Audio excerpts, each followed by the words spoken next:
Hello,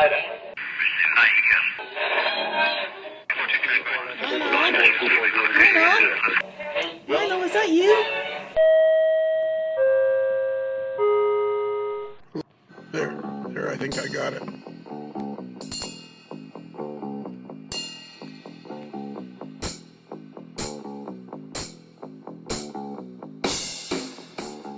Bruce? Lionel, how you doing? Not bad. Is this the first episode since the last? Is this the first? It is. It's always an episode. It's always an episode.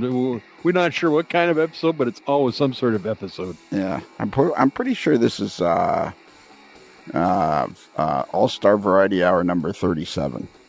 We're up to 37 already. That's incredible. I know. And 30 with 36. Our buddy Kelly has a story to tell about 36. Right. It's a cheesy story. It is a cheesy story. Somebody wasn't too happy with our last edition of All-Star Variety Hour, but we'll let Kelly explain all that on the next edition of the Fans. Yes. I got an insight about just exactly how my brain works. Okay. I was snow blowing today. Yes. Because we've had snow and I'm up north.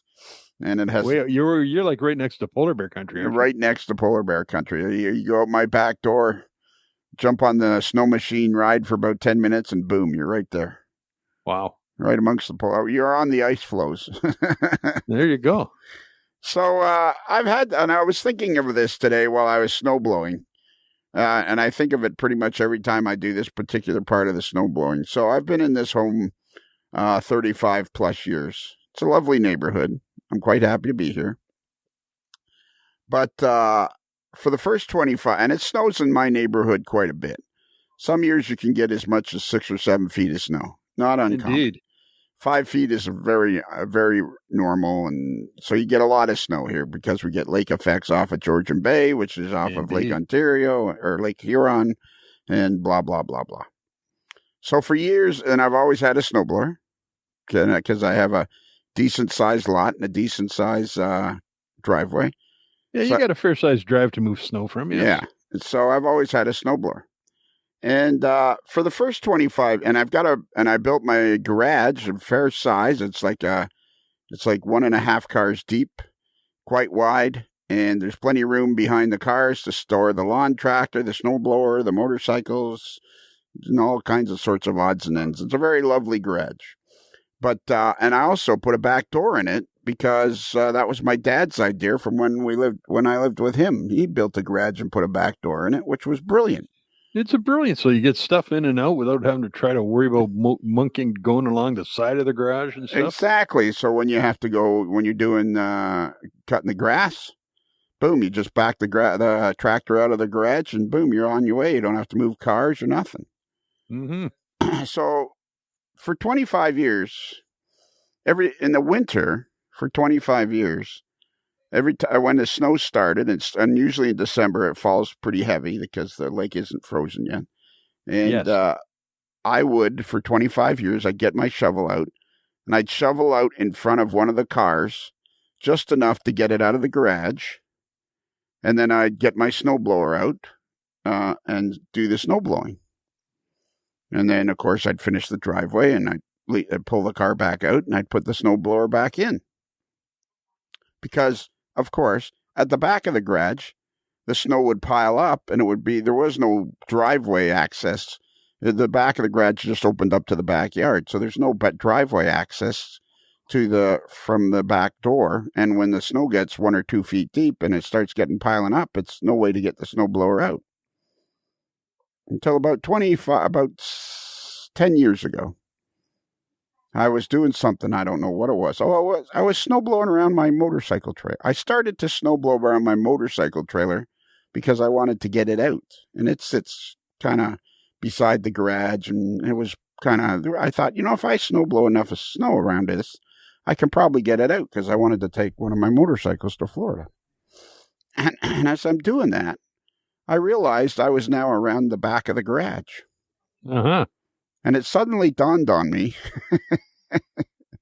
why don't I just snowblow a path from the back of the garage around the trailer and up to the driveway. Mm-hmm. And I was doing that today, and it's very easy. And then there's always, you always have a way around the house because you're snow. And I'm thinking to myself, for 25 years, it took me 25 years to come up with that idea. Yeah. So you finally figured out with the snowblower, if you open the back door of the garage, you can blow the snow to get out. Yeah. And just make a hard left, go around the motorcycle trailer, make another hard left, go up alongside the motorcycle trailer, and boom. There you are. Yeah. But well, 25 years. It's one of these things that life should be a learning experience, right? And so you learned it. 25 years it took me. And then the light went on. Yeah. And then the light went on. It's like so today we had 2 or 3 inches of snow, so I'm out there doing my yeoman's work, making a very nice job of cleaning up the driveway. I'm one of these guys, I like to have the driveway clean as snow, because once you start driving on it, it just gets harder and harder to work the snowblower. Yeah, and then it gets icy and becomes a bit of pain. Yeah. So I was out there today doing my 2 or 3 inches, and I was going around the back of and of course, when you only get 2 or 3 inches, and you've been around behind the garage a couple of times, you start cutting a wider path, and you got a bit. And I'm thinking to myself, what kind of a doofus lives in a house for 25 years, and every year he pulls out the car, shovels the snow, pulls the car out so he can get the snowblower out, puts the car back, snow blows the driveway, pulls the car out, 25 years I did that. Well, there you go. That's the old Lionel. Now we're into the new Lionel. Which really would be the main reason why I can never be on the All-Star Variety Hour. Yeah, I would think maybe. Yeah, I don't think I'm going to make the Snowblowing Hall of Fame with that story. No, nor the practical use of backdoor of a garage Hall of Fame. Yeah, exactly. So this episode, we already recorded the intro once, but we decided I sounded too drunk because I had taken sleeping pills and alcohol. Oh, yes. I remember that night. The entertainment value should be high. It was, it was okay. I made for private use only. It made me laugh. Yeah. So anyways, this is All-Star Variety Hour number 36. Yes. And this is the one when we went to Tillsonburg My. Yes. Still hurt when I hear that word. He says you want to work in the tobacco fields of Tillsonburg. Tillsonburg. My back still aches when I hear that word. Yeah, everybody loves Stompin' Tom. Who doesn't love Stompin' Tom? He is a true Canadian treasure. Indeed. True Canadian treasure. So anyways, that's what this is. This is our trip to Lorne James hobby shop, the Otter Valley Railroad. Valley Railway. And this is our trip to there. And we had a good time. We interviewed several people. Let me take a look at the list of people we interviewed. We interviewed Lorne James himself, of course. Yes. Because why wouldn't you? We interviewed a guy named, I call him CP Guy. I forget what his name is, but he lives in Schreiber, Ontario. Yes. Up north. Man, that is North Shore Superior. Yeah, that's out there, man. That's halfway between Sault Ste. Marie and Thunder Bay. Thunder Bay, pretty much, yes. That is out there. Town of 1,000 people. We interviewed our buddy Josh Bowman. Yes. We interviewed Bernard Helen. And Joshua made like a 3.5-hour drive to get there. Yeah, he did. We brought his kids. We interviewed Ben Wang and Andrew Duns and BMLI, or the IT. ITLA? I think it's ITLA. Yes. Their laser work. Amazing I think his name is Nick. Anyways, we interviewed that guy, and so it turned out pretty good. We did it on our little portable device. Trains are there, right? Well, I don't know if we. Oh yeah, I talked to Jordan. Yeah. Yeah. So, anyways, we did that, and that's what this show is. And we talked to Lauren's buddy about their new Andrew garbage Duns. car. Yeah. Andrew Duns. Okay, right. I wonder if all those people made it to this show. We'll find out. We'll find out. So that's what this is. This is okay. All-Star Variety Hour number 37 from Tillsonburg, Ontario. And No snowblowers involved. No snowblowers involved. So could you lead us on there? I would lead us on to the path of greatness without a snowblower. Oh, wait a minute. Oh. Time out. I almost Breaking news? Yeah, I turned my head and I saw my note that I didn't want to forget to talk about. This is the Monday before Springfield. Right. And so I wanted to tell everybody that our dinner at Cal's Cal's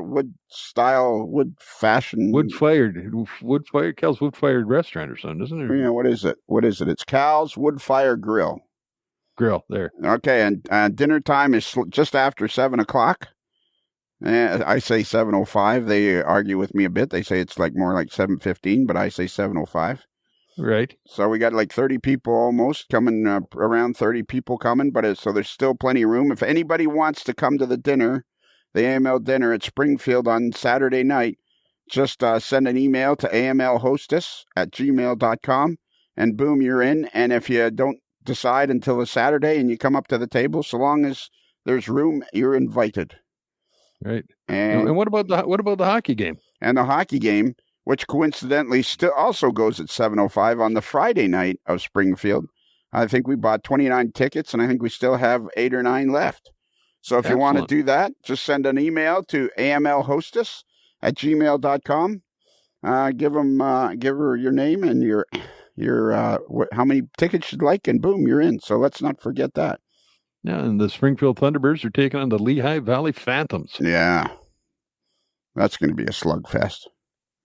AHL hockey is pretty entertaining. AHL hockey is good. Well, I remember last year we were sitting there. I was sitting beside David, or I was sitting at some point. I was talking to somebody about there was one guy there. I think he was playing for the Hershey Bears, who was been in the league for like 10 or 12 or 15 years. Right. He was like the longest playing player. And I turned to whoever. I said to somebody, I said, I bet you even just playing in the AHL for 10 or 12 years, that guy's made almost $2 million. Yeah. So it's a pretty good gig if you get that far. Well, it's the equivalent of AAA ball. It is the equivalent of AAA ball, only just that much more entertaining. Indeed. All right, now we can go. Now we're going? Now we're going. Okay. Subway chimes, go. All right, Bruce. I need your help on this part. Are you sure I'm the guy? I'm positive you're the guy, because I was going to talk to that guy from Mini Prince. Oh yeah, the guy who made the Mini Lionels. Mini Lionels guy. The wildly popular Mini Lionels. The wildly popular Mini Lionels. It's really windy. I don't think anybody can hear this because of these microphones. You can take your mask off while you're talking. Can I take my mask off? Yeah. How's that? Is that? I don't sound like a talking to a pillow. No, exactly. So now we're outside We're out back at Otter Valley Railroad, and a lot of the vendors are displaying back here. What's that? There's the name of a podcast. Out back at Otter Valley. Yeah, out back at Otter Valley. That could be a whole new podcast. So, anyways, Bruce. Yes. The point of the argument is, I was going to interview Bernard Helen from Mini Prince. Yes. And because I did see him set up there with the stuff blowing around. Right. And then he said to me, he says, "Oh, I'm just stepping out to get something to eat for 20 minutes. Right. Can you come back?" And I'm like, yeah, sure. I'm thinking he's going to Harvey's or someplace to get himself a burger or something and sit down for a second, right? I come back, and he's got a container full of Tim Hortons drinks and coffees and teas for everybody. Right. But somehow, I guess I would get left off the list, or I don't understand what happened, but I'm looking at him handing out to the Rapido guys and handing out to other guy, So upshot, we're not talking to him anymore? Well, I thought, and then I said, "Well, can I interview?" And you said, "Well, he says I'm finishing my sandwich." And then I'm thinking, do you even want to be on the air? Apparently not. Yeah. So basically, you're filler at this point. Oh, okay. If you don't mind. I don't mind at all. It's now he's put out. It's a lovely day. Now he's put out Timbits and wasps. Oh, Timbits are getting eaten by wasps. Well, there's a solution to that. See the way he's running around. That's kind of what I had to deal with. That's kind of what I had to deal with when I went to Mini Prince World headquarters. Yeah. There was a whole lot of kerfuffle. Oh, and I know you hate kerfuffle. And then I finally got him settled down to it, and we had a very romantic interlude on in the rain. In the rain out back, yeah. And it was romance much nicer. In the rain. Yeah, it's much nicer. Are you ready now, Bernard? I'm ready if you are. Okay. Can you hand your microphone I'm over? done? Yeah, you're done. Okay. I appreciate your help. Not a problem. See you later. Yeah.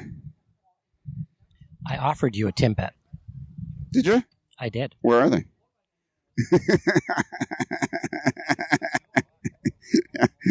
Watch out. We're outside. There's a hornet there. It's a mini print. I've been able to animate them. Yeah. I've got them to fly now. Full size. 1-to-1 mini print wasp with Arduino. With an Arduino in it, and it flies around. That'd actually be pretty cool.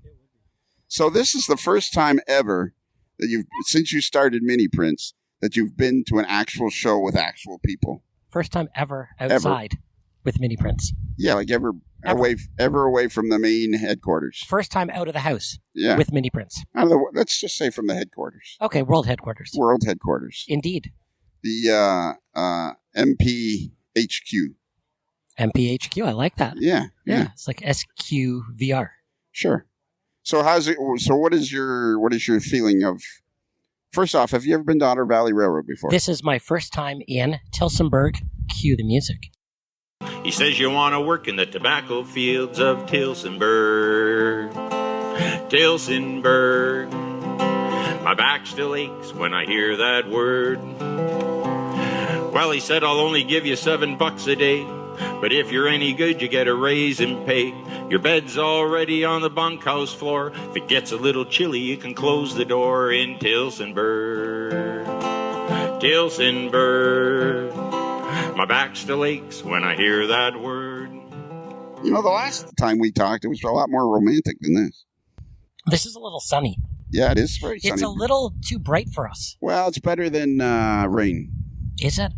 Is it really? Well, out here, I think this would have been kind of very difficult for Lorne to run this if it had been raining. So that's true. I think the wind is better than the rain. The Rapido guys are under a tent, though. Yeah, the Rapido guys have a whole thing going on. They got a tent. They got chairs. They got drinks from mini prints. I think that's an easy boy Why are recliner. you sucking up to the Rapido guys? I'm You're not not. sucking up to me. They don't put you on the air. They don't give you free advertising. No, I know. I'm being neighborly. I'm neighborly with you. You were sitting beside me in a booth. I'd chat with you. But you wouldn't get me a coffee. Well, if you were watching my computer, yeah, I would. Okay. All right. So, all right. So now, come on. Give us a feeling of what's this like to actually interact with. Have you interacted with any of your customers today?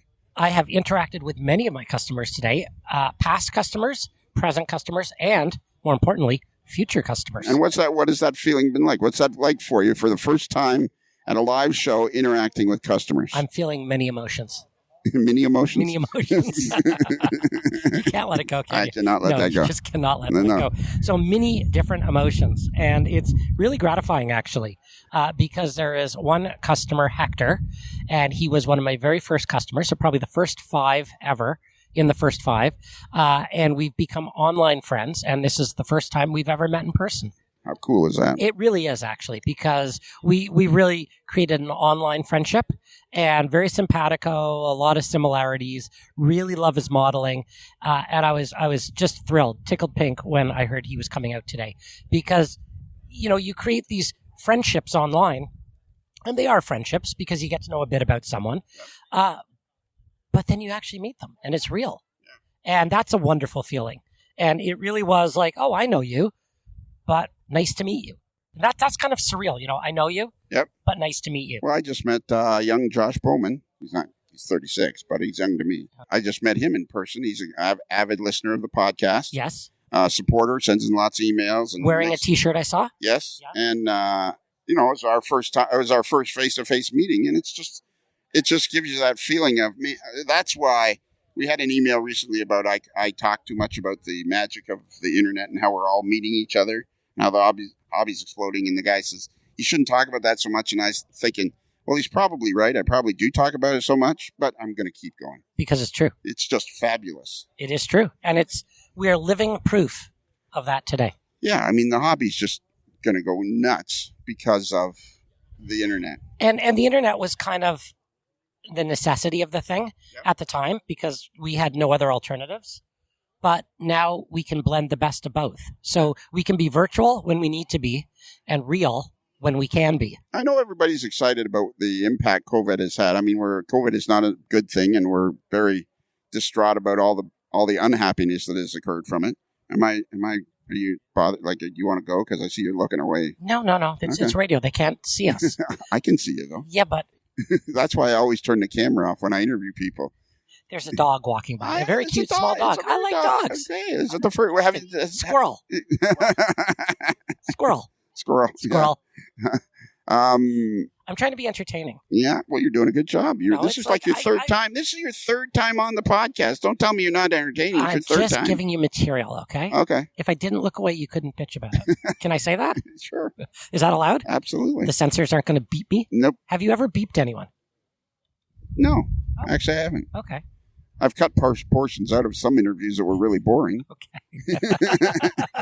Ooh, greatest hits blooper reel. No, blooper reels are usually funny. That's true. Some people are a little long-winded. I will make eye contact with you. How's that? Yeah, I will stare deep into your sunglasses. Yeah, exactly. Anyways, it's great to see you here.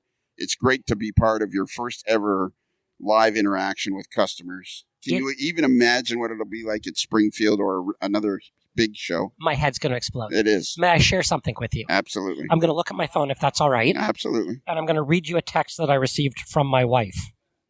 I sent her a picture of the booth. Right. To prove that I arrived. Proof of life. Right. That I was here. Holly, you're talking. My wife, Holly. And she said, I just showed the picture of you at your trade show. Ben, that's my soon-to-be 16-year-old, right, says you finally look happy after all these years. And I said, LOL, I finally am. So, and you've decided that you're going to make this a full-time job? Full-time gig. And how's the search coming for premises? It's tough. It's really hard. Yeah. I mean, I am itching. There have been a few close misses. Right. A couple of, one I thought I had it. But the person decided they did not want to sublet after they had said they did. And so that was a bit of a sting. But it's an emotional roller coaster. And I am, when the time is right, I will find the right spot. But it's constraining. And the minute I find a spot, I can get a person. And the minute I get a person, I can start to do the things I want to do. So it's the number one priority. It'll happen when it happens. Yeah, you want the right spot. Yeah, I'm not going to jump into a silly 5-year lease in the wrong That's a good idea. spot. Yeah. It's got to be the right spot, but I'm hoping for the right spot and a quick spot. You know what would be really cool? I just had a really good idea.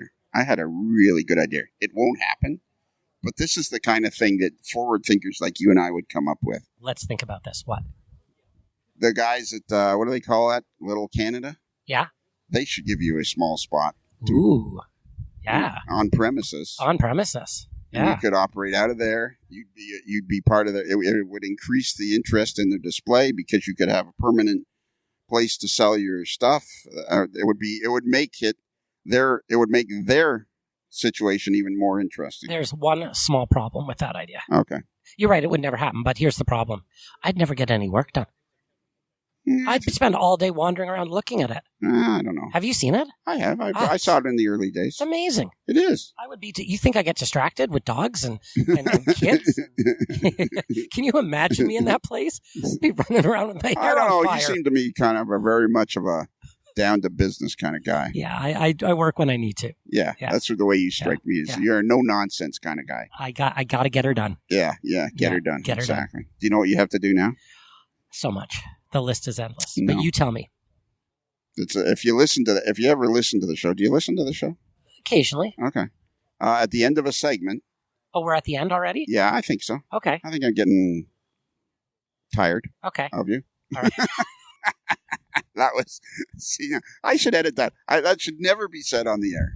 But you just, But I did because we've become friends, good friends and acquaintances, and I know you have a sense of humor. So if this is how you treat me after the third. Yeah, it's not going to get any better. I was going to say, I can't wait till the fourth. It's going to be full on abuse. Exactly. At the end of a segment. Yes. And this will be on All-Star Variety Hour. Yes. You need to say, Subway chimes, go. Lionel. Yes. Subway chimes, go. Okay, now I'm here with Josh Bowman of Josh's Ag Repair. How's it going? It's going. So that's what it's called. I was kind of hoping it was going to be Bowman's Ag Repair. Oh. We did our first commercial on the AML, And it was and I put out Josh's. Where do you live exactly? Campbellcroft. I was close. I think I said Campbellcroft. All right. So what we're doing is we are here in Tillsonburg. My back still aches when I hear that word. Josh Bowman, you've been listening to the podcast for how long? 3 years now. Really, eh? Yep. Wow. Has it gotten any better? I think so. So we're here in Tillsonburg because our buddy Lorne James, Otter Valley Railroad. Railway?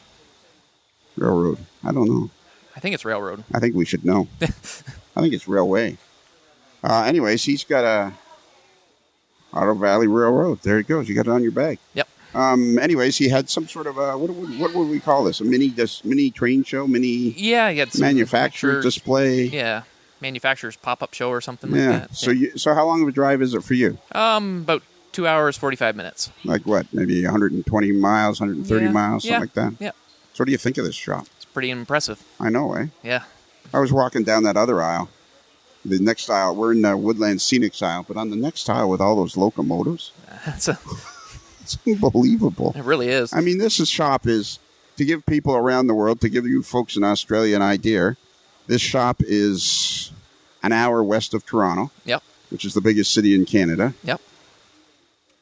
It's maybe an hour and a half east of Detroit. Yep. Home of the Red Wings. And it's kind of in a very little town. Yep. And it's like fabulous. It really is. And I guess he does most of his work via email or by e-commerce, but still. What did you think when you first walked in? It's just how high the shelves are, and they're just stocked right full, like about 10 feet up in the air. Just that's a good point.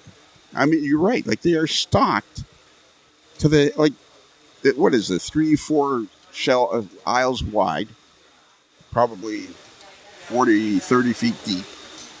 It's a unit in a little plaza, a little industrial plaza, but it's just packed. It is. It's like one of those shops you can't walk. If you walk out of here empty-handed, you think you've missed something. Yeah, or you really look not to buy something. Yeah, you were trying hard. So how's your ag business going? Your ag repair business? Super busy. Is it? Yeah, I've got about 3 weeks of work. I'm already behind on. So. Oh yeah. Yeah. And what do you tell people? Like I'll get to you when I get to you? Yeah, and I if it's an emergency, I do kind of bump it up and make sure they get done. And what determines an emergency? They're right in the middle of harvest? Yeah, like combines when they're harvesting, or like a loader tractor when you've got cow to feed. Okay. If it goes down, we'll try and get that.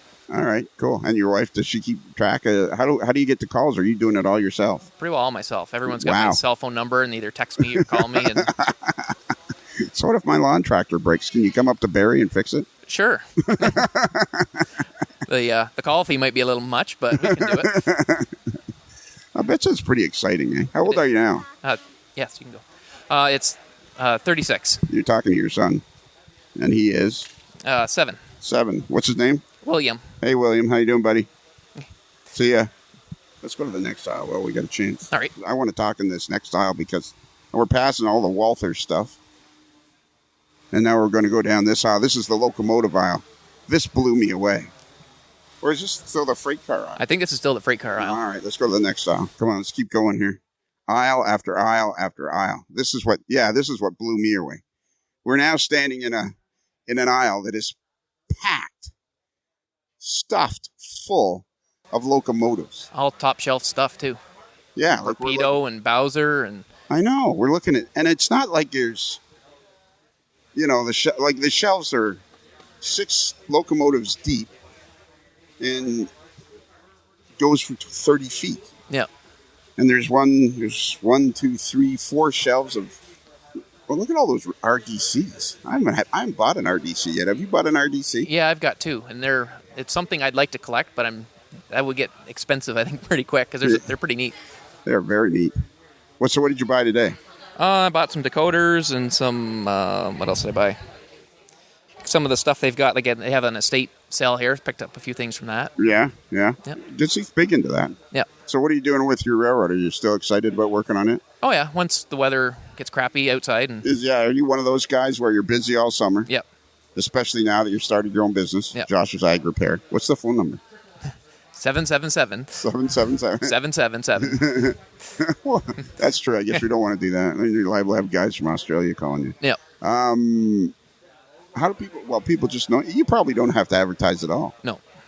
I had somebody call me here a couple weeks ago, and he's like, "Oh, I got your name from so and so," and the guy who gave him my name, I didn't even recognize that guy's name. Right. So you're just like you're probably going to get buried alive. Okay, let's get back to model railroading. So so in the winter you're going to do it. Yep. What are you modeling? The Pensy in the late 50s. Okay. And why is that? I know you've told us before in another podcast, but as you know by now, I don't remember anything.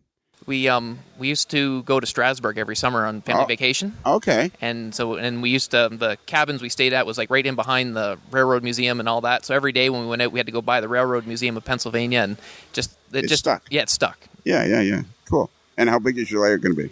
It's around 3 walls of a 30 by 30 basement. I was talking to a young guy the other day, Josh Clark. Have you ever seen the videos NS Modeler 24? Yep.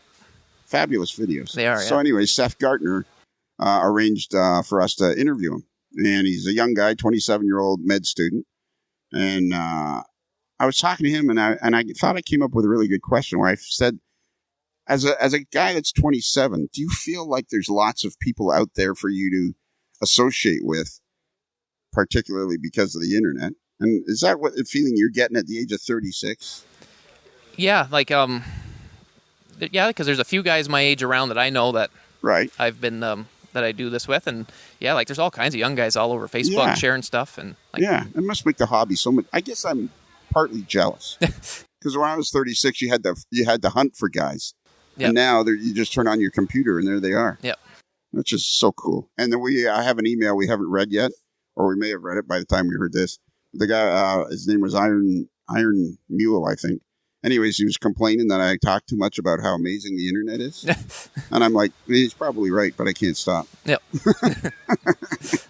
Because you and I are talking because of the internet. Well, exactly, yeah. There'd be no other way. And you're making friends with people, like legitimate friendships with people. That's the other thing. It's the other thing that's so cool. All right. So are you all done your shopping? I think so.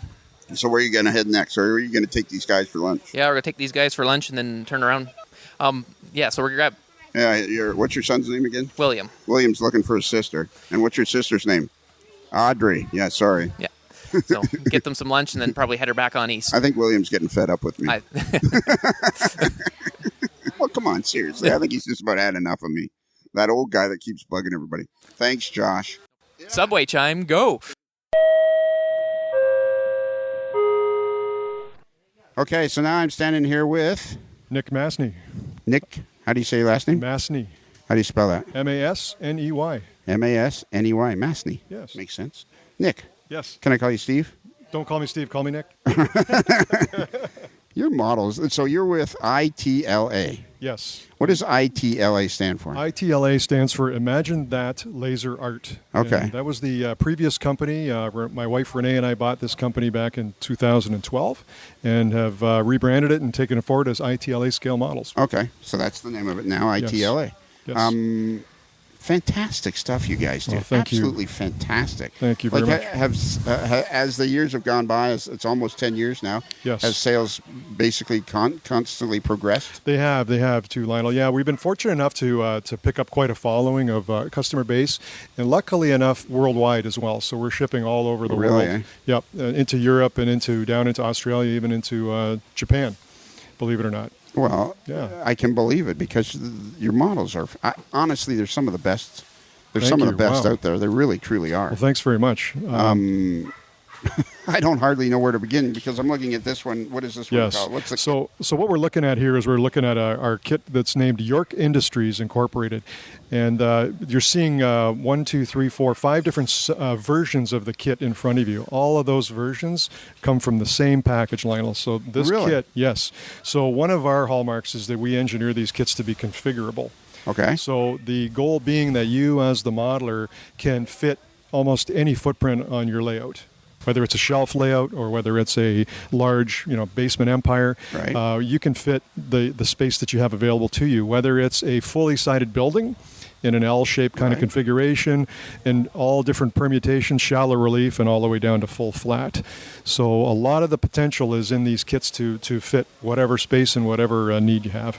And it seems to me like the details of these kits, like the roof details and the fire escapes and all that, really seem to make them pop. They do. Thanks very much. And what we do is try to incorporate as much rooftop detail as we can, because we think that sets the models apart. And it does make them believable. We're usually looking down upon the models on our layouts, right? Mm-hmm. So we want to kind of focus on that blank canvas, if you will. And if you look at this York Industries kit, everything you see there, both on the roof and on the walls, is included in the kit as well. So you, as the modeler, have the flexibility of putting those detail parts wherever you think they suit. And what's your website? Website is www.itlascalemodels.com. Yep. And what would the American price of this York Industries be? So that York, if I remember correctly, is on our website now for, I believe it's $89.99. Okay. And I see, like, over here you got the Olympia Tool Company. Now, is it the same basic idea where it builds into several different... Exactly right. So the footprints and the capabilities are the same in this kit. So this is basically your two-story type brick structure. You probably would have seen something like this in any downtown or any industrial area across North America. This guy will have some arched windows as well, and some mullion changes here that kind of modernize it a little bit. You can, though, with your own paint and weathering, make it new, make it old, make it fit whatever area you wish. Do you have any instructional videos or anything on your website? Yes, we do. We have our own YouTube channel as well. So if you access my website, you can get to that YouTube channel, Facebook page, and it's everything you need. Or contact us. These kits look like I think a lot of people now, I mean, we all love the big layouts. Mm-hmm. I think a lot of people now are building like smaller shelf layouts, something that they can fit. I think the hobby's coming to us. Yes. And these kits look like they'd be just fun to build for a very small... Like, I can see me buying one of these kits and just having fun building it, almost for the sake of building it. Thanks very much. That's good. Yeah, and you hit the nail on the head, Lionel, because the goal was to try to, again, with the configurability, to appeal to the modeler that not only is building a full-sized building, but also on the shelf layout in the backdrop kind of thing. So you can squeeze these, half-inch deep buildings in as a backdrop if you wish, or turn them into a shallow relief, 1.5 to 2 inches deep, or a full-sided structure. So that was the flexibility we wanted to engineer into these kits. So now I ask this question ad nauseum on the podcast over and over and over and over again because I'm very excited about where the hobby's going. Okay. Do you feel like the hobby's growing? I mean, to me, it feels like the hobby's growing like crazy. I think it is, in all honesty, in the last year and a half, based on the expansion that we've seen in terms of our customer base. Right. I would agree with you 100% that it is growing. Yeah. And, not only in the U.S., we have a decent base in the U.S. and Canada, but the international community seems to be growing. And do you have problems shipping across the border? Or is that has not been a problem, in all honesty. There's just a little bit of time involved, and we hope our customers are pretty patient, and the stuff, the kits do get to them in good order. What's the kit that excites you the most? Well, the one that excites me the most, the potential. There's a number of them. I'll be honest with you, Lionel. But from a flexibility perspective, I'm gonna walk you over to our industrial modular wall kit, and this is N scale in front of us, but we do this in HO as well. Okay. Also considering doing some of it in O scale because the demand has actually been there with guys asking. This type of a kit I'm going to hold up in my hand here is an example of two wall sections joined together, and this kind of, if you look at it carefully, you'll see a big difference between what we can do in laser cut wood versus what our competitors might do in plastics. Right.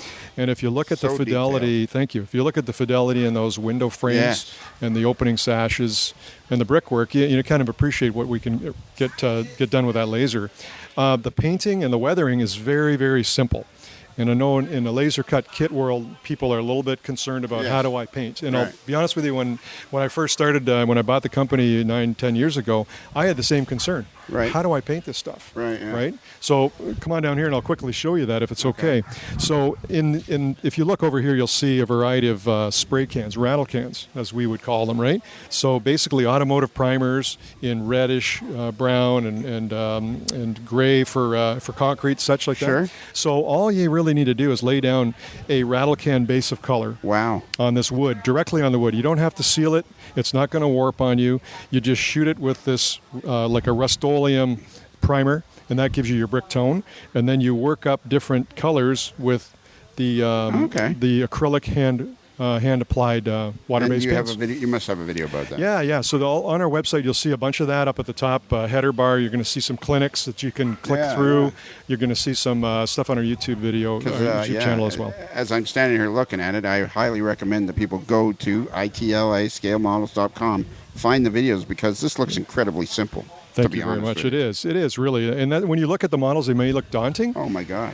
However, They do. thanks. But honestly, they're easy to build in the sense that they're mostly modular in construction. Okay. So the way we've designed this is for the opportunity to lay the wall section flat on your work surface and press your windows into the wall surface so that they're flush with the tabletop or your backside work surface. Then you drop in your headers and your sills.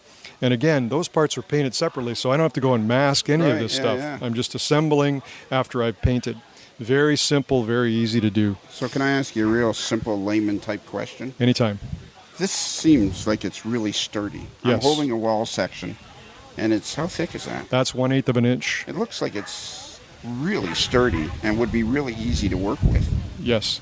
Is that standard, the 1/8? I mean, I honestly, I don't remember. Seeing any of that? Yeah. Okay. So this will be a bit different. In laser kit world, you won't see too much of this just yet. This is MDF. Okay. So 1/8 inch thick MDF. In the cabinet making industry, this is the backer inside of your kitchen cupboards. Oh, okay. Okay, so that's where that material comes from.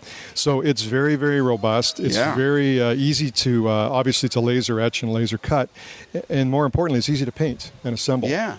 So, so how long have you guys been using this stuff? We've been using it, since the company first started, I would suggest almost 20 years ago now. Oh, okay. Yeah. Man, yeah. It seems like it'd be super easy to build. It is. And if you look at these wall sections here in my hand, the dovetail joints or and I tab see and these factories where what would you call that technique? It's like spalling brick, right, where you've got concrete over top of brick and it's peeling off. Exactly. Yeah. So that's the neat stuff you can do with the laser engraving, right? So and you just pick that up with a little bit of your acrylic paints, and you can see an example of our models here and how it looks. So I see here you have like details. Yes.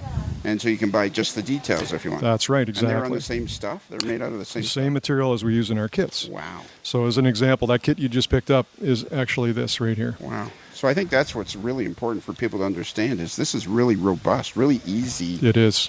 Kind of like working with plastic. It's even easier, I believe, than plastic because you can shape this stuff very simply with your X-Acto blades and your sanding sticks, etc. Very forgiving.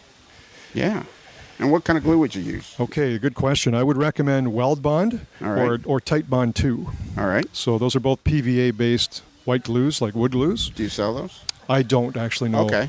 Your local Ace Hardware, Home Hardwares, those kind of guys will have that. So very easy to work with and forgiving too. How many kits do you guys have on the market? SKUs, we have the same stuff. Yeah, this has got a little bit of a different slant to it. This little line side tool shed is made out of 1/16 birch plywood. Okay. So but same process is involved. Still fairly robust. Yes. Oh, huge. Here, have a look. Yeah, I know. That's what I was thinking. Man, that'd be a fun thing to build just by itself. That's a one evening build for you right there. Yeah. Yep. Yeah. And what about the shingles? They're etched in? They're etched in. Those are laser engraved in. Yep. So do you sell roofing material? I don't sell roofing material, no. They just come in the kits like that, yeah. Have you thought about making that looks pretty cool. I have, yeah. I probably should, yeah. Roof panels or such, right? Are you not... Try to take that. I ask a lot of pointed questions. It's okay. Go for it.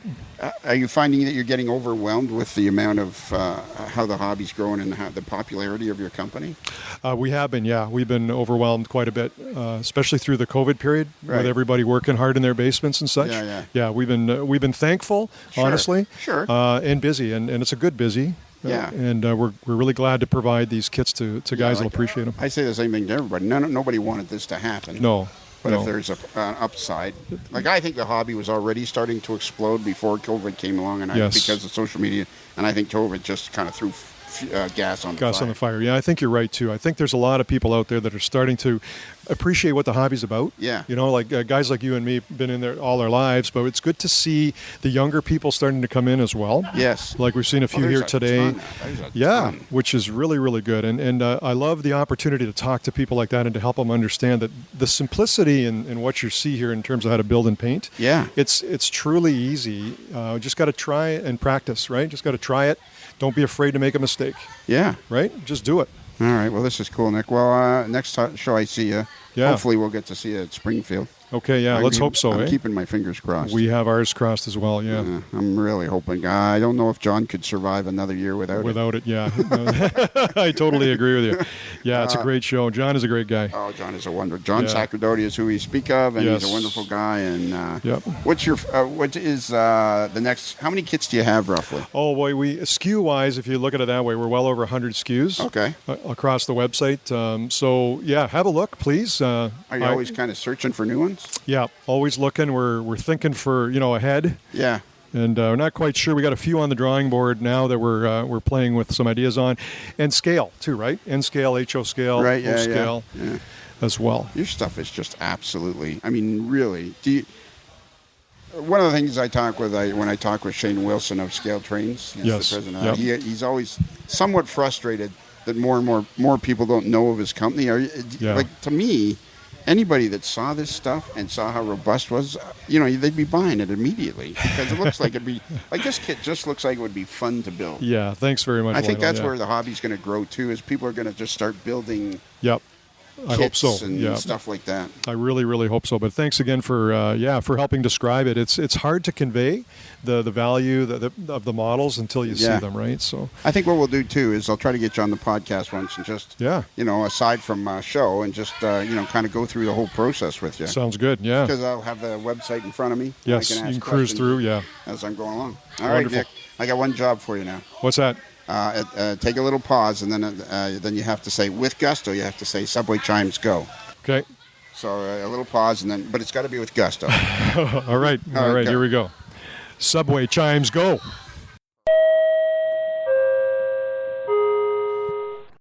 All right, so we're standing here with Lorne, and he's talking to a customer. Now hold the microphone up there. What's your name? Colin. Colin. Take your mask off there, Colin. We can't hear you properly. Attaboy. So you're Colin, and what's your last name? Scott. Have you ever listened to the podcast? Yes, I have. Have you really? Well, maybe not specifically yours, but I have seen Lorne on many occasions. I'm not sure which one he belongs to. He's never even heard it. He doesn't even know what we're talking about. Only if I shared the content, Lionel. Yeah. So anyways, I have a podcast, which you're on now. It's audio only. It's called A Modeler's Life. And Lorne has been on a couple of times, and he's a great guest. And so I came down here because he was having this show today. And I've run into people. And now you have traveled how far? Hold that microphone up. Well, I left home. It's a 5-hour car ride to Sault Ste. Marie, 3 hours over to Sudbury. And then from Sudbury down to Toronto is another 3 or 4. And then from Toronto over here is another 2-3 hours. So it's a long journey. Right. So you left like yesterday?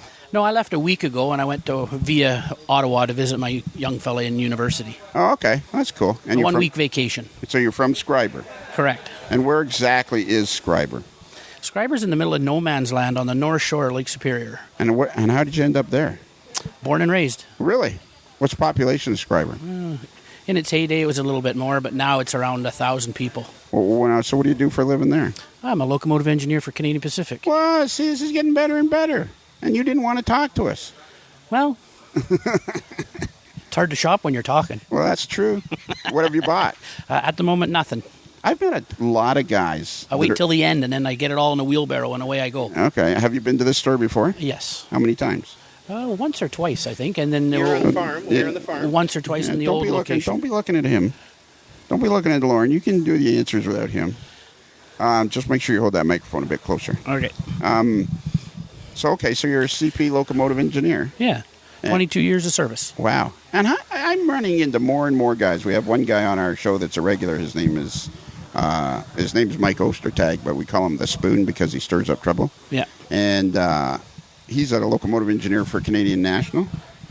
And I'm meeting more and more guys that are full-time one-to-one railroaders that are into the hobby. Before I even joined the railway, I worked 10 years underground in a mine. And the spark for me even started long before that, just as a child. playing in my basement. I remember a contractor who was a friend of my dad's at the time came and sat on our downstairs stairwell and said, "Do you want to buy more of those trains?" And I said, "Sure." And I said, "That's how I got my first job."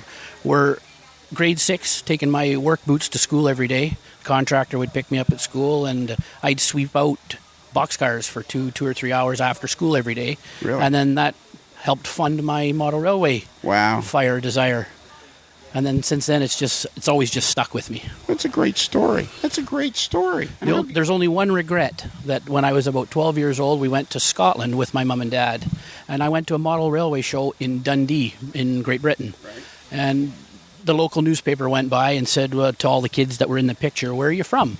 And I said that I was from across the river where my mum and dad grew up in Scotland. Okay. And I got, not reprimanded, but they told me I should have said, "You were from Canada." Yeah. Because then you might have had a little bit of a more interesting little interview. Yeah, That was my only... All right. Well, now you are being interviewed. Well, yeah. Right here, right in the standing in the aisle, the massive pit of locomotives here at Otter Valley Railroad.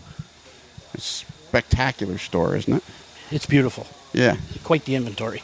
All right. Well, that's Mike. I'm going to let you go now because I don't think you're enjoying this. Yeah, actually, you did a good job though. And now are you going to listen to the podcast? I will. All right. Especially, I'll have to tell the wife to listen too. Yeah. Exactly. What's your wife's name? Carolyn. I'll say hi to Carolyn. Hi, dear. She's working. That'll score points with you. Yeah.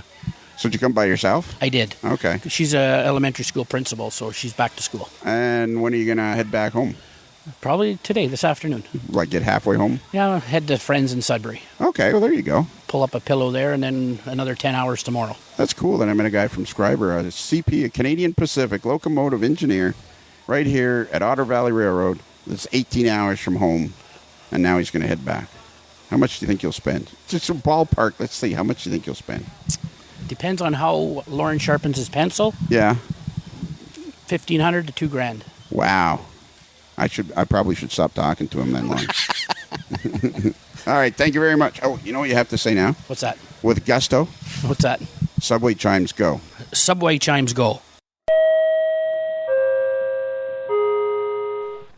Okay, this is it, man. Me and Lorne. This is it. This is going to be... We're taking the gloves off. What were you just talking to that fella about? Central, Maine, and Quebec blue locomotives that CP got back when CP bought the CMQ Railroad. CMQ, what's that? Central, Maine, and Quebec, which was a line from southwestern Quebec into Maine and kind of in the old St. John's run. Right. That was the one that had the accident years ago, the Metro Maine Atlantic. Okay. The cars got away. Yes, Legantic.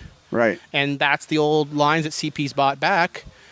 He's an engineer for CP, Colin was. Right. And, the railroad called me up one day just after it came out, and they needed models for a corporate gift for some of the CMQ management and some of the retirees. And, next thing you know, we had 2 monster boxes going off to Calgary to CP. And why did you have so many? It's a cool model. Okay. I love it. It's got a moose on it. Not every day you get a model with a moose. And who made it? It was Bowser, but the English from Bowser in Montoursville, in Pennsylvania. So we're standing. How deep? How long are these aisles? Like 20? They're 24.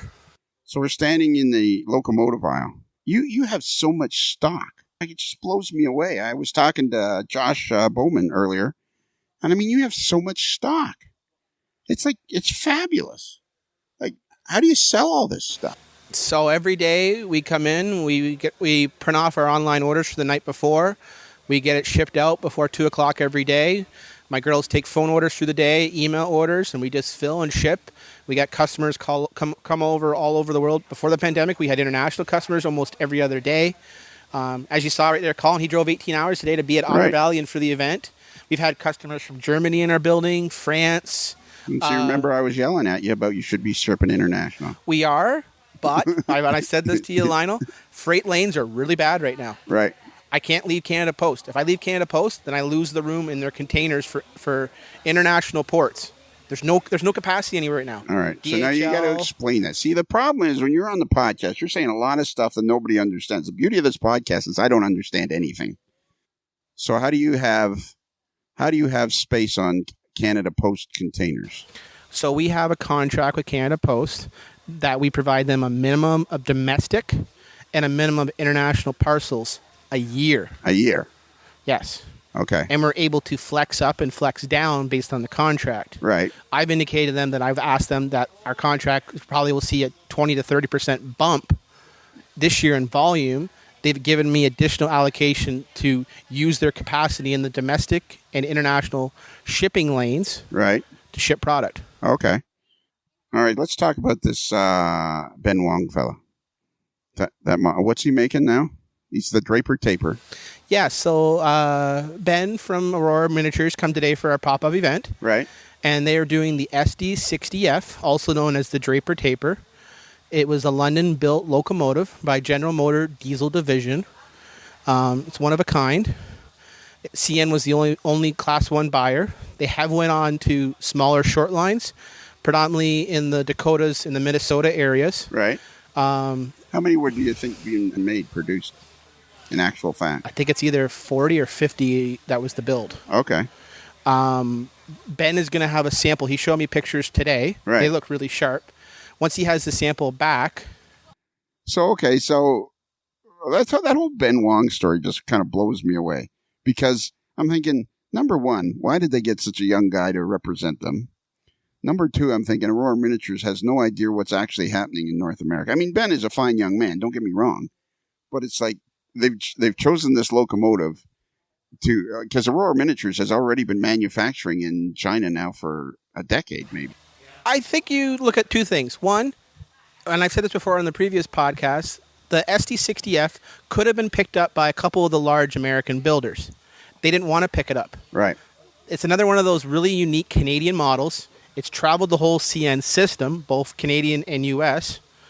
There's a good chance that it should sell between 5,000 and 7,000 pieces worldwide. Wow. And how many of those are you going to sell? I'm hoping to do between 1,000 and 1,200. So you think this guy's going to sell 6,000 or 7,000 of these things? I mean, it just is. I know I'm not spitting it out right, but I mean, it seems fantastic to me that there's a company in China that has been producing Chinese locomotives and prototypes and everything. And now they come here, and I mean, the stuff they make is absolutely spectacular. They've got a line of containers, which seems to be taking them a while to get out. But I guess that's got something to do with the whole problem of, getting shipping and everything like that now. Labor issues. It's a really interesting time to get products made. Today with the event, you get a good example, a feel for some of the manufacturers of what some of the current struggles are in the market.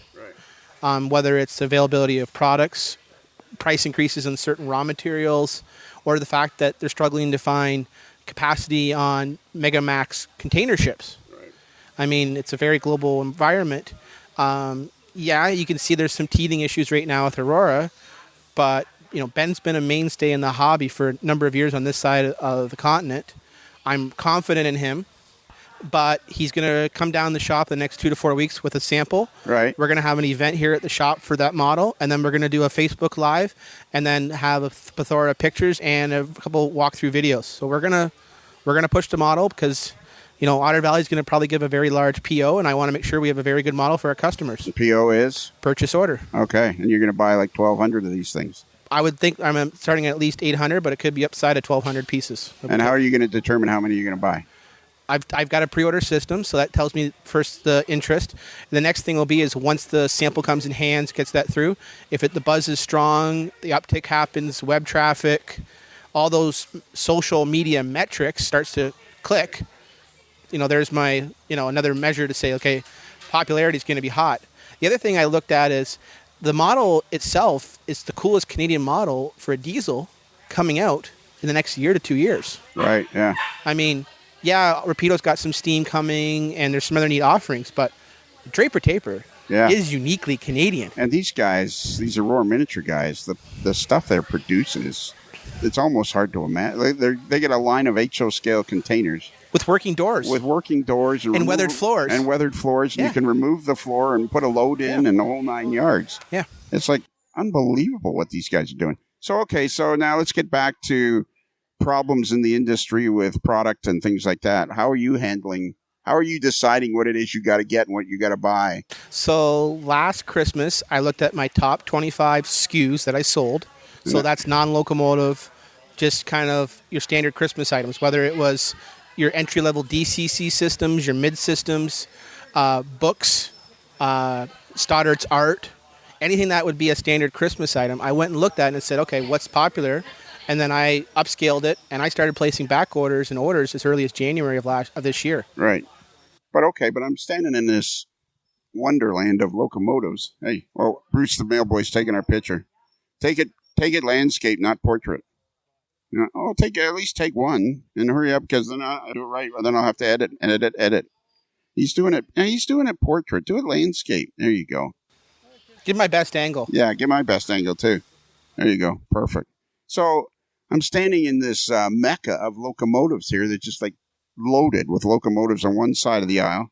And the other side of the aisle is 3 shelves deep. The Rapido takes up a good 2 shelves. And I see that. It's my show. Calm down. I didn't mention Athearn either. So how do you decide what to order? Out of all this stuff, how do you decide what to order?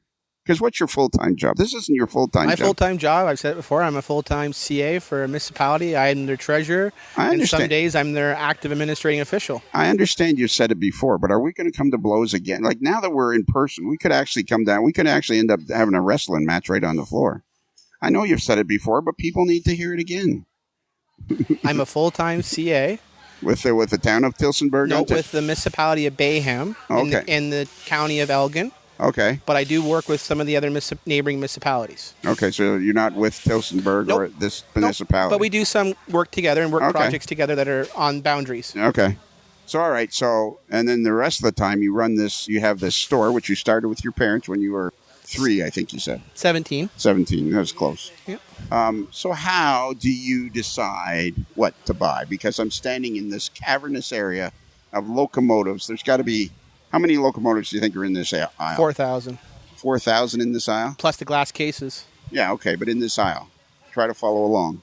Maybe. We're going to come to blows. We are going to come to blows. Maybe 3,000 in this aisle. How do you decide what to order? Is it just a crapshoot, Lionel? I'm not going to lie. Okay. I look at what's coming in the production cycle. I go back on past sales trends of road names that have sold well. Right. I also look at what pre-order interests are. I mean, I got a model right here, Lionel. The whole thing is undecorated. In one day, my group undecorated switchers. Undecorated. Who do they buy? By Rapido. And they're undecorated. They're on decks. So did that surprise you? A guy did a YouTube video called Boomer. Right. And he showed it. The video had 4,000 views in 2 days. And I sold 24 models. So what was the YouTube video? He showed about what was in the model and what was included and all all that jazz. So the guy's channel was Boomer? Boomer. Was somebody calling Boomer you? Estates. Are you going to pay attention to me or what? I am paying attention all to you. right. Okay. Don't. Remember that? We got that earpiece in your ear, Lord? It's God. It's God. There you go.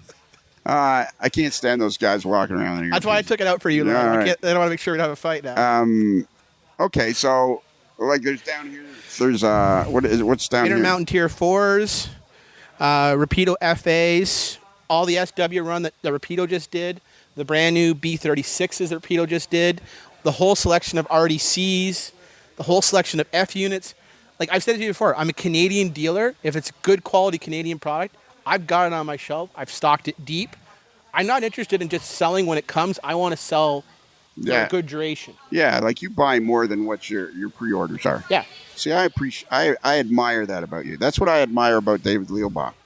He builds the model, then he sells it. Yeah. I'm not a big fan of the pre-order thing because it seems like it's starting to take over the world. And you get pre-orders, but you also buy Slack, and I bring Slack in. Yeah, bring in stock. Yep. And you sell it like the old. You operate like the old hobby shops of bygone eras where you have stock. But there's sometimes items where I will have solid pre-orders, and then the demand is so hot when it comes that doesn't last more than a couple days. Even your guess, even your best. Even my guess. I mean, going back to a couple podcasts, we talked about the Rapido M420 local. I had only pre-orders for 140. I ordered 400. Right. That extra 260 was gone in 3 days. Dan Darnell just walked by us from Rapido. I was able to get another 60 out of them 2 days later. That inventory lasted 5 days. Hold that microphone closer. That inventory lasted 5 days, Lionel. You and I are going to come to blows, and you know. I'm Tyson, though. You know that, right, Lionel? I'll drop you like a 3-foot putt. Did you bring your George Foreman grill to beat me in the head? Yeah, exactly. Hey, Ref, check the trunks. So, why do you have so much NCE stuff when people are dying trying to get NCE stuff? NC, was strategic last year. I ran out 3 times during Christmas. I started laying back orders deep in January, so I didn't have any stock issues for the upcoming modeling and Christmas season. Right. So is that all you have? That's running? Oh, I have more in hordes. Oh, do you? I do. Very impressive how you run your business. I'm very, very impressed. My business is determined by the quality of my customer and the determination and work ethic of my staff. Sure. And everyone who's come in today has given me glowing remarks at how wonderful my staff are on the phone, in store, and that makes me happy because they're the backbone of my shop. Yeah. I might be the guy that does the ordering and does some of the videos, but they're the ones that, feed the hobby and make everybody happy. Do you have any undecorated RDCs? We have a couple unlettered right there. Phase 2 and Phase 1AB sound. Oh, yeah? Yeah. How much are they? They're $2.99. How much would they be for me? Oh, I could probably get you the Lionel cost price. Okay, that's cool. I might buy one of those. I should walk out of here with something, shouldn't I? You should. I actually should, yeah. What's the most fun thing I love this shop. Let's walk to another aisle. Walk this way. Let's see what's down this aisle. We'll go this way. All right, so over here we have, what is this? What do you call this aisle? I call this my miscellaneous. So I got my weathering, got my tools, I've got vehicles. As you see, I've got loads of transport trucks. Yeah, tons. Transport trucks. Tons of those. We have guys that come in that just buy transport trucks that aren't modelers, but they love the 187 transport. Okay. So we have rig collectors that come in. Oh, really? Eh? Lots of construction equipment. Lots of guys come in here and buy construction or farm equipment because this is a rural area, Lionel. So right. They want to have a diorama or a farm or a construction scene. I bet you get a lot of people that like to just walk through the store, right? It's a big candy store, Lionel. Yeah, exactly. It really is. So where's these buses that we first Let's go started? and have a look at these buses. Let's go look at these buses. We're going to pass Dan Darnell again. Oh, we don't know he's here. Well, look at them all. Look how many you got. You got millions of them. So there's the infamous London Transit bus, Lionel. Okay. Perfect for the fairgrounds. You want to go to the fair with me in the bus? Yeah, let's do that. Yeah, I'm just like a kid. I told you, I rode that as a kid. How many of these you got? We got about 80 left out of 360. That's and not bad. The London ones. Yeah, the London. Okay. But we brought in the whole selection. We even brought on lettered, some of the American roads, some of the small Canadian roads. But if it's a good product, they make a great bus. Well, sure. And I stock it well. Yeah, you stock everything. And I also well. stock some of the other buses from Awesome Diecast. I mean, look at the rig selection. I know. Case. This is such a fabulous store. And how much walk-in traffic do you get? Anywhere from about 5 to 20 people on a normal Monday to Friday. Saturday, pre-pandemic, 60. In the pandemic environment, 20 to 40 a Saturday. Do you get many from Toronto? Yep. Yeah. Sarnia, Windsor, Toronto, Niagara's. I love this. I love this store. I'm going to come back. We're going to interview you again just in the store. Because it's pretty busy today. Yeah. How do you feel like this went this year? What did you call this thing? We called this the Otter Valley Railroad Manufacturer Pop-Up Event. Okay, and how do you feel it went? We have 5 of the biggest manufacturers in the province here. We had Rapido, we had Imagine That scale models, we had Aurora Miniatures, we had Sylvan scale models, and we had mini prints. And everybody here has been happy. We've already went over 200 people for the first 5 hours today already. Right. And that's great for a day, and I think the modelers are happy. I see lots of good camaraderie and fellowship and modeling and discussing stuff. It's a good day, Lionel. How do you really think the sales went? I will be happy at the end of the day when I check the machine, but I'm pretty sure I'll be happy. Yeah, exactly. All right. I think we'll stop now. I mean, I feel like I could talk to you for quite a while longer, but I can tell a lot of people want to talk to you and have a piece of you and all that. If anyone's been in the shop, Lionel, they'll see one thing. You'll see the big wow when you walk in, but you'll also see one thing. You'll see my beautiful daughter running around, welcoming everybody in and talking to them, and she loves being here, and that's one of the reasons why I love the shop, because it's another one of those things where I feel mom and pop, Lionel. Do you feel like you'll ever have to expand? We are looking at tripling in under a year and a half. Tripling? Tripling. Are you trying to keep up with Midwest Model Railroad? It's going to be a pretty aggressive approach, but I've got a great staff, and I just got to make sure I have the right labor and the right growth method, and we're going to do it. And, okay, so you're thinking of tripling. Now let's get to the main argument that you and I have constantly. You're thinking of tripling. This isn't all going to be sales to Canadians. It'll be strengthening domestic, but also trying to double our international sales. Okay, and what percentage of your sales out of a year, what percentage is international sales now? 12%. Okay, and you want to double that to a quarter of your sales to be Yeah. And you want to find a better way to ship and get across Improve the border. shipping lanes, all that. Yeah. See, I'm all about that. I think if you could figure that out, it would blow you out of the water. I mean, we've got numerous because you have such a great business sense, and because you have such a great personality and a great grasp of what needs to be done in the hobby. I love as much as I beat on you. I mean, really, everybody needs to know you're a great young guy with a great personality and very understanding, and we have a lot of fun arguing on the air. But you have such a grasp of retail of the hobby. Man, I think if you could figure out a way to sell internationally a lot more, your business would grow just like crazy. Years ago, I had a goal of being top 10 in Canada. I'm now probably one of the top 5 in Canada. My next goal is probably be one of the top 20 in the world. So top 5 in Canada, I'm thinking of you in Credit Valley. Who else is there in Canada? Pacific Western, and I believe there's one in Montreal, and I think Trains and Such is right in the same group as us. Who are Trains and Such? They're in Calgary. Oh, okay. Yeah, all right. I can see that. But we're showing today our first sample of possibly our own private label freight car. Like I wanted to talk to you about that. And this is my friend Andrew. Oh, hi, Andrew. How you doing, buddy? You don't look like an asshole to me. Oh, was I not supposed to repeat that? Sorry, Lorne. Sorry. I didn't realize I wasn't supposed to repeat that. Sorry if I spoke out of tune, Andrew. I'm going to pass it off to Andrew for you to talk to, Lionel, because he's going to talk about the high side gondola that him and I are working on as our first private label freight car that Otter Valley will be doing with Andrew Dunn's Designs in Otter Valley. Okay, but I want you to tell me a little bit about it first. So this is a project that Andrew and I have talked about. As I've said before many times, if I can build it for my railroad line, I'll sell it to the world. Right. This is a common car featured in the Hamilton-Buffalo corridor. I want it for my layout for the CP. Andrew wants it for his layout, which is the CN Hagersville subdivision. Okay. It's a car never been done. As you see with the prototypes, it's generally in scrap or garbage service. And we're looking at doing the first sample in the gray high side features. All right. So this is our first 2 3D printed.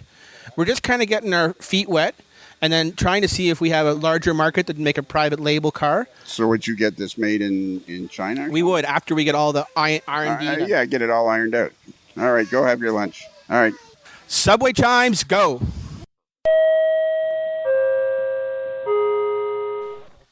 Okay, so now I'm talking with Andrew. Andrew Duns. Andrew Duns? Yep. D-U-N-N-S? One N.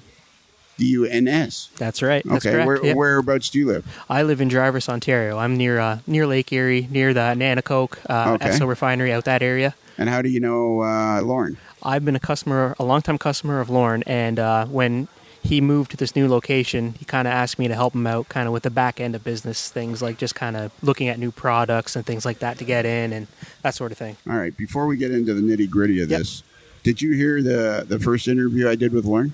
I've heard all about it. I haven't heard much more. You didn't listen to it? No, I didn't. Have you ever listened to the podcast? I have. I listened to it about a month ago. Okay. So I'm familiar with it. All right. Well, you got to listen to the first interview with Lorne, because basically it turns into me just yelling at him. Okay. Because he has so much information. It's hard and to get. He talks in all those clicky and it's hard to get inside industry you words, and I have it. no idea what the heck and you have to decipher it. So I just got like, come on. Yeah, exactly. Give me this. Give it. And then I just basically deteriorated into me yelling at him. It's all good. Great guy, though, eh? Yeah, oh yeah. I've known him for a while, and he's pretty good. He's got a heart of gold. Yeah, he does. He does. And he loves the hobby, and he loves trying to do this. And yeah, he's passionate. I'll tell you that. He's really passionate about this. Yeah. Yeah. So what is your hobby background? So I'm into model railroading as well. I've been doing it my entire life, as long as I could, right? Right. So I custom paint and build a lot of my own things if I can, right? Keep that microphone a little off. Oh. Up. You got to try to keep it up here. Okay. All right. Sorry about that. That's all right. Yep. So I custom paint and build a lot of my own models because nobody makes them like what I model, right? And then, if I can buy it, I'm also going to buy it, right? Because it saves the headache of, building it, right? But this car is something I've seen for a long time around here, and I cannot find it in HO scale, and I've heard there's a big market for it. So. And what kind of car is it? So this is made by National Steel Car, and it's a 64-foot, 6,400 cubic foot high side scrap hopper car. A scrap hopper car. Yeah. So how old in actual, like when would the car first have been manufactured? Probably early 2010s, early 2000s. Well, that's all? Yeah, they're not very, like, I was actually just speaking to a gentleman probably about an hour ago, and he's actually works at National Steel Car, and they build these, and they still have a contract for these, and they're still making them to this day. Where's National Steel Car? It's located in Hamilton, Ontario. Okay. Yep. So these would be not just a Canadian car. These would be all through North America. They're all through North America, yep. Okay. Yep. And it's specifically made for scrap, trash, that kind of thing. Really, eh? Yep. And you haven't seen anybody. So now, okay, so how did you and Lorne come to decide that you're going to try making this car? Well, I've been seeing a lot of these where I live lately, and I've been trying to find one.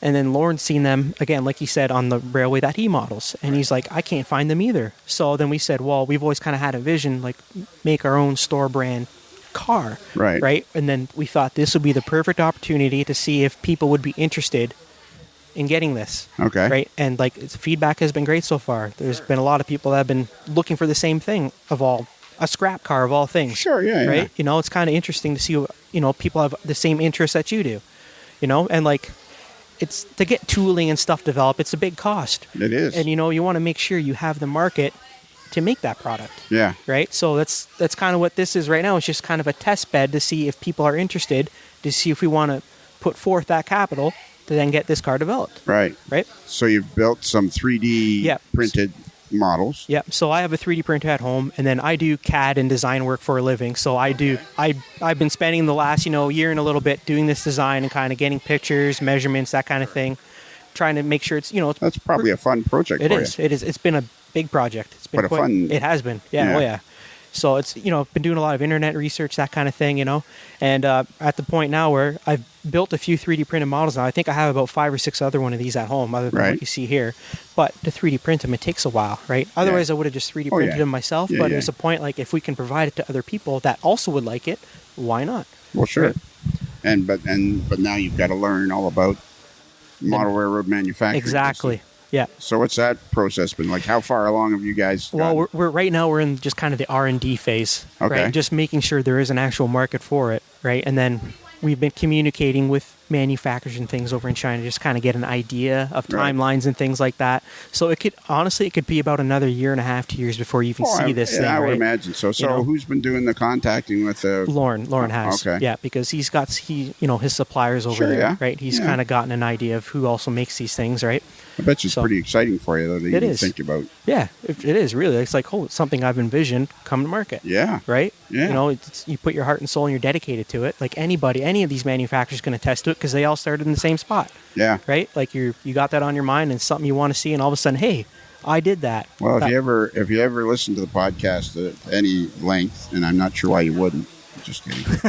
I think this hobby's growing like crazy. It is, especially during the pandemic, you know what I mean? I know, but I think it had already started before the pandemic. I think so too. I talk endlessly about how social media has made the hobby come to life, and I think I like you guys. I can't see how this wouldn't be successful. Yeah, I think that's like, honestly, the feedback today's been really good. Yeah, and I mean the thing is too, you want to be able to sell this south of the border as well. Yeah, exactly. That's the thing, right? That's a whole nother, that's a big market too down there, right? That's Yeah. So who all's involved in it? Just you and Lorne? Right now it's just Lorne and myself. Okay. Yeah. And so right now you're talking to some Chinese manufacturers. How close do you feel like you and Lorne are? Sounded to me like Lorne was pretty excited about going ahead with it. Yeah, I am too. Like it's like we're really, really pushing it. Like it's something. Like I think people know. It's the other thing too is I think people know who the store is. Right. Like they know Otter Valley Railway, but you get your own car out there, and it's like, they're providing, like there's your name out there even more, right? Yeah. Growing. Well, it's obviously It's obviously a store you can trust. Yeah. So then it will become a manufacturer you can trust. Exactly. Yeah, and customer service, that's what we're all about here too, sure. Right? So any issues with it, right? So I'm assuming this was what you're deep down. You're thinking this is the first of many. That's what I'm thinking. Yeah. Because like we were talking, like it'd be nice to present maybe 1 or 2 a year. Yeah. Right. It things take time to get in production, right? But hey, who knows, right? Maybe in 5 years from now we got 5 cars on the market or something, right? You don't know. Right? Well, and Lorne with his He's ambitious. Ambitious, but he just seems to have he seems to understand the industry very well. Yeah, he's got a very good grasp on it. Suppliers, supply and demand, market trends, like we follow all that, and it's been talking to Lorne's like talking to an algebra test. He's talking, and I'm like trying to pick it up, and then he goes off on some algebra thing, and I'm like, "What did you say?" Yeah, how do I pick that up? What's that mean? Well, that's also the accountant in him too, right? Like, exactly. It's the accountant in him too. He's coming back here. Take the microphone for a minute. There you go, got Lord. something I want to say to you. I figured something out as I was talking to Jeff. I think I have finally figured out what our problem is. Talking to you is like talking to an algebra test. The square root of Lionel is what? Yeah, exactly.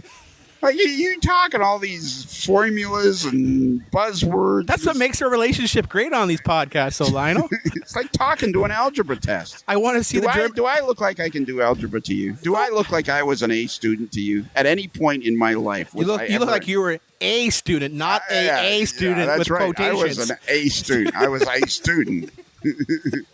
That's it. Talking to you is like talking to an algebra test. So you tell me now where you are on this car. Because, Jeff, we had a great discussion. Andrew. Can I call him Jeff? Can I call him Steve? Can I call you Steve? Steve's on payroll. Andrew's... How about this? Jeff. Andrew Jeff.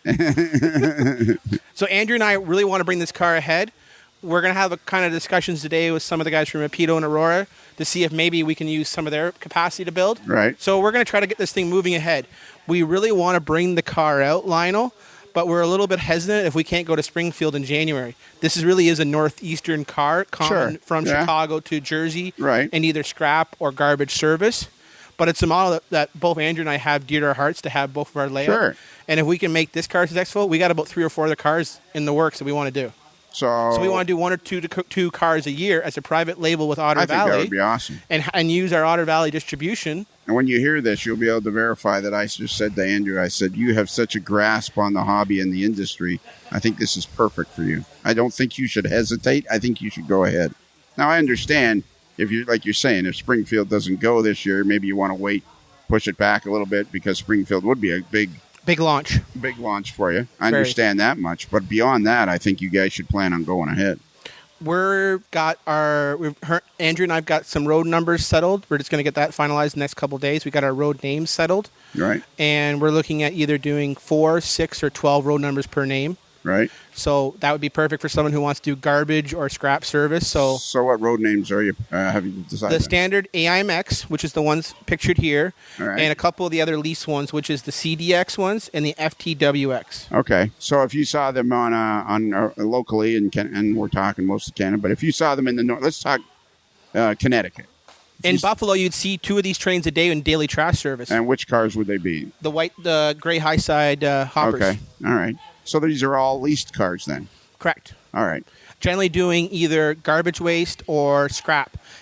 Generally in Ontario, it's scrap going to either Stelco or DeFasco mills. All right. So your assignment, you two guys, your assignment is going to keep the AML Nation up to date on your car because we're going to give you as much publicity as we can. We'd be back. We're glad to be back on one of the shows. Either Andrew and I would like to join again to give an update when we got our finalized samples. So it's going to be up to you guys to keep me in the loop so that I can get you back on and keep everybody in the loop because it'll be fun for everybody to follow along from from the seed of an idea to the actual manufacture and distribution of it. This is something that Andrew and I have had in discussion for the last year. And we thought today with having the manufacturer showcase pop-up event, it's a very soft launch. A little bit of discussion from some of our modern modelers. You got the Modeler's Life. You got different ones here. There's a gentleman that does a YouTube show called How It's Made. We're going to be on his show about how we made it from a 3D print to this to what our next steps are. Okay. All right. Make it like that. Yes, make it like that. Yeah. Hand it back to Andrew. Okay, Andrew. So after talking to you, what Lorne said to me earlier, I don't think is true. I think I shouldn't have repeated it, but I don't see where he gets that. He seemed like a nice guy to me. Oh, I appreciate that. What a guy, eh? Yeah, I know. I can't believe he said that. Unbelievable. Yeah. All right, Andrew, I got a job for you. All right. You got to say Subway Chime Go with enthusiasm. Subway Chime Go. Okay. Okay, now we're here with Ben Wong. Take your mask off, Ben. It'll be better. If you don't mind. You can keep it on if you want. You want to step outside? Okay. No, it's fine. It's fine. All right. Keep the microphone up here if you can. Okay. Is that good? Yep, that's good. So Ben we talked to you before on the podcast. Yes. It was Tony Cook's idea. Yep. It was a great podcast. Did you listen to it? Yeah, I listened to the whole thing. How did I sound? Very good. Okay, that's good. You sounded great too. So you are with Aurora Miniatures. We'll remind everybody you're with Aurora Miniatures. They're building the SD60F, nicknamed the Draper Taper. Yes. And this is the first locomotive that Aurora Miniatures is going to bring into North America. Yes, first North American prototype model. For these guys. And how long has Aurora Miniatures been around? It's been around since around 2016. And how many Chinese locomotives have they? We built 3 Chinese locomotives. And then when we tried to start the Ford project, I suggested that we make a Canadian prototype. And so far, are they still happy with the way it's going? Yeah, it's going pretty well. Not as well as expected because there are a lot of delays with the design work and the production, but it's still moving, so that's good. And how do you feel like the sales are going to be? I think the sales are going to be off the charts. I think you are right. Yeah, so they got to be happy with that. Yes. Yeah. And then you guys, you were saying that yesterday you got some shots of the the factory finished making the decorated sample yesterday, actually this morning, and as I was coming to the show, I was driving on the highway, and then I received notifications on my phone that the photos are coming in, photos of the printed fully decorated sample, and I was like, oh, it's just a day too late. Like if they sent it to me yesterday, I could have gotten them printed onto a poster. I bring it to the show. Sure, people can see. But that's okay. We're gonna put it up on Facebook just later on this weekend. So by the time you're listening to this, you're probably gonna be able to see. Oh yeah, absolutely. So you can head over to our Facebook page, Aurora Miniatures International. Okay, the Facebook page is Aurora Miniatures International. Yeah. And were you excited when you saw the photos? Yeah, definitely. Just the first time I've seen a fully decorated model. And that's basically the final version. So the production model is going to be pretty much the same. And I think that's really good because people will get a really good look at the final model and see if they like it. I think a lot of people will like it. I like it. And can't wait for the production to begin, and then we can offer this to everyone. How do you think? So how will it work now? How will people be able to order this? Because I know, for example, Rob Arsenault of WeatherMyTrains.com. Yes. I know he's going to be selling them. Yes, he is a dealer with us. So how many dealers do you have? We have about, I want to say around 10, just under a dozen dealers now in Canada. Okay. And we have 2 so far in the U.S. We're trying to get a distributor for the U.S., a hobby distributor in the U.S. so that they can sell to the hobby shops. Right. But I don't think this will happen in time for the SD60F release, which means we may offer the locomotive directly to end customers, just international customers. Okay. Have you talked to Stephen Atwell from Midwest Model Railroad? No, not yet. You should talk to Stephen Atwell from Midwest Model Railroad. Yeah, You can send me an email if you want, and I can introduce you to him or something because he has a 15,000 square foot model railroad shop in Kansas City. Okay. It's actually in Independence, Missouri, which is a suburb of Kansas City. Yes. Yeah, you should talk to him because he sells a lot of product. So how are you going to determine how many of these you're going to make? We're going to go by the pre-order quantity. So after we announce the deadline, we ask or after the deadline is passed, we're going to ask all the dealers to submit their numbers. Right. And then we're going to make that quantity plus a certain leeway, a padding. So we're going to make a few extras just in case that someone wants to order later on and they want to add to the order. They can do that. But not too many extras for this first run. Because you don't want to get stuck with them. Yeah. Because it's your first time out in North America and you're not 100% sure what you're doing. That is correct. We do anticipate a lot of people will pre-order.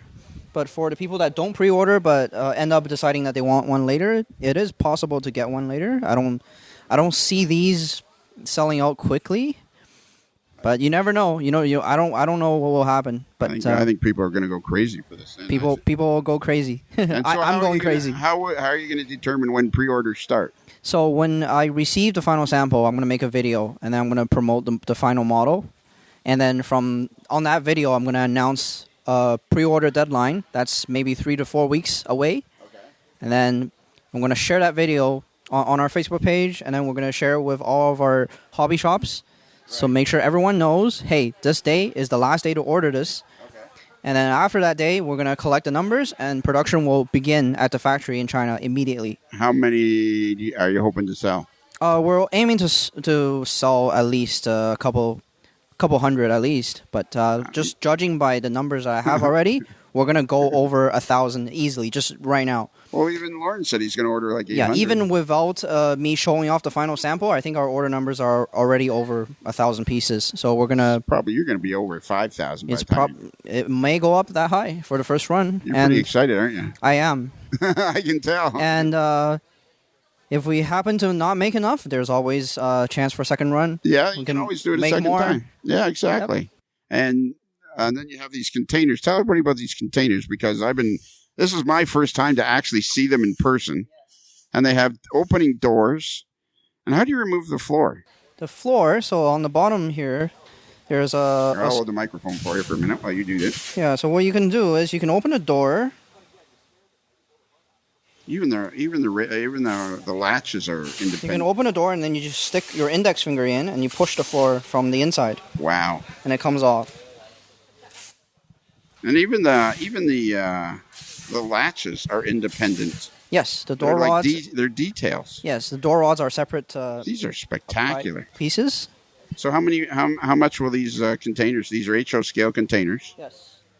So how much will they sell for? So we're offering the 45-foot version in the 3 packs. Right. And the MSRP is 45 Canadian or 38 US. Wow, that seems like a fairly reasonable price. Yeah, and most of the dealers, they will offer some kind of discount.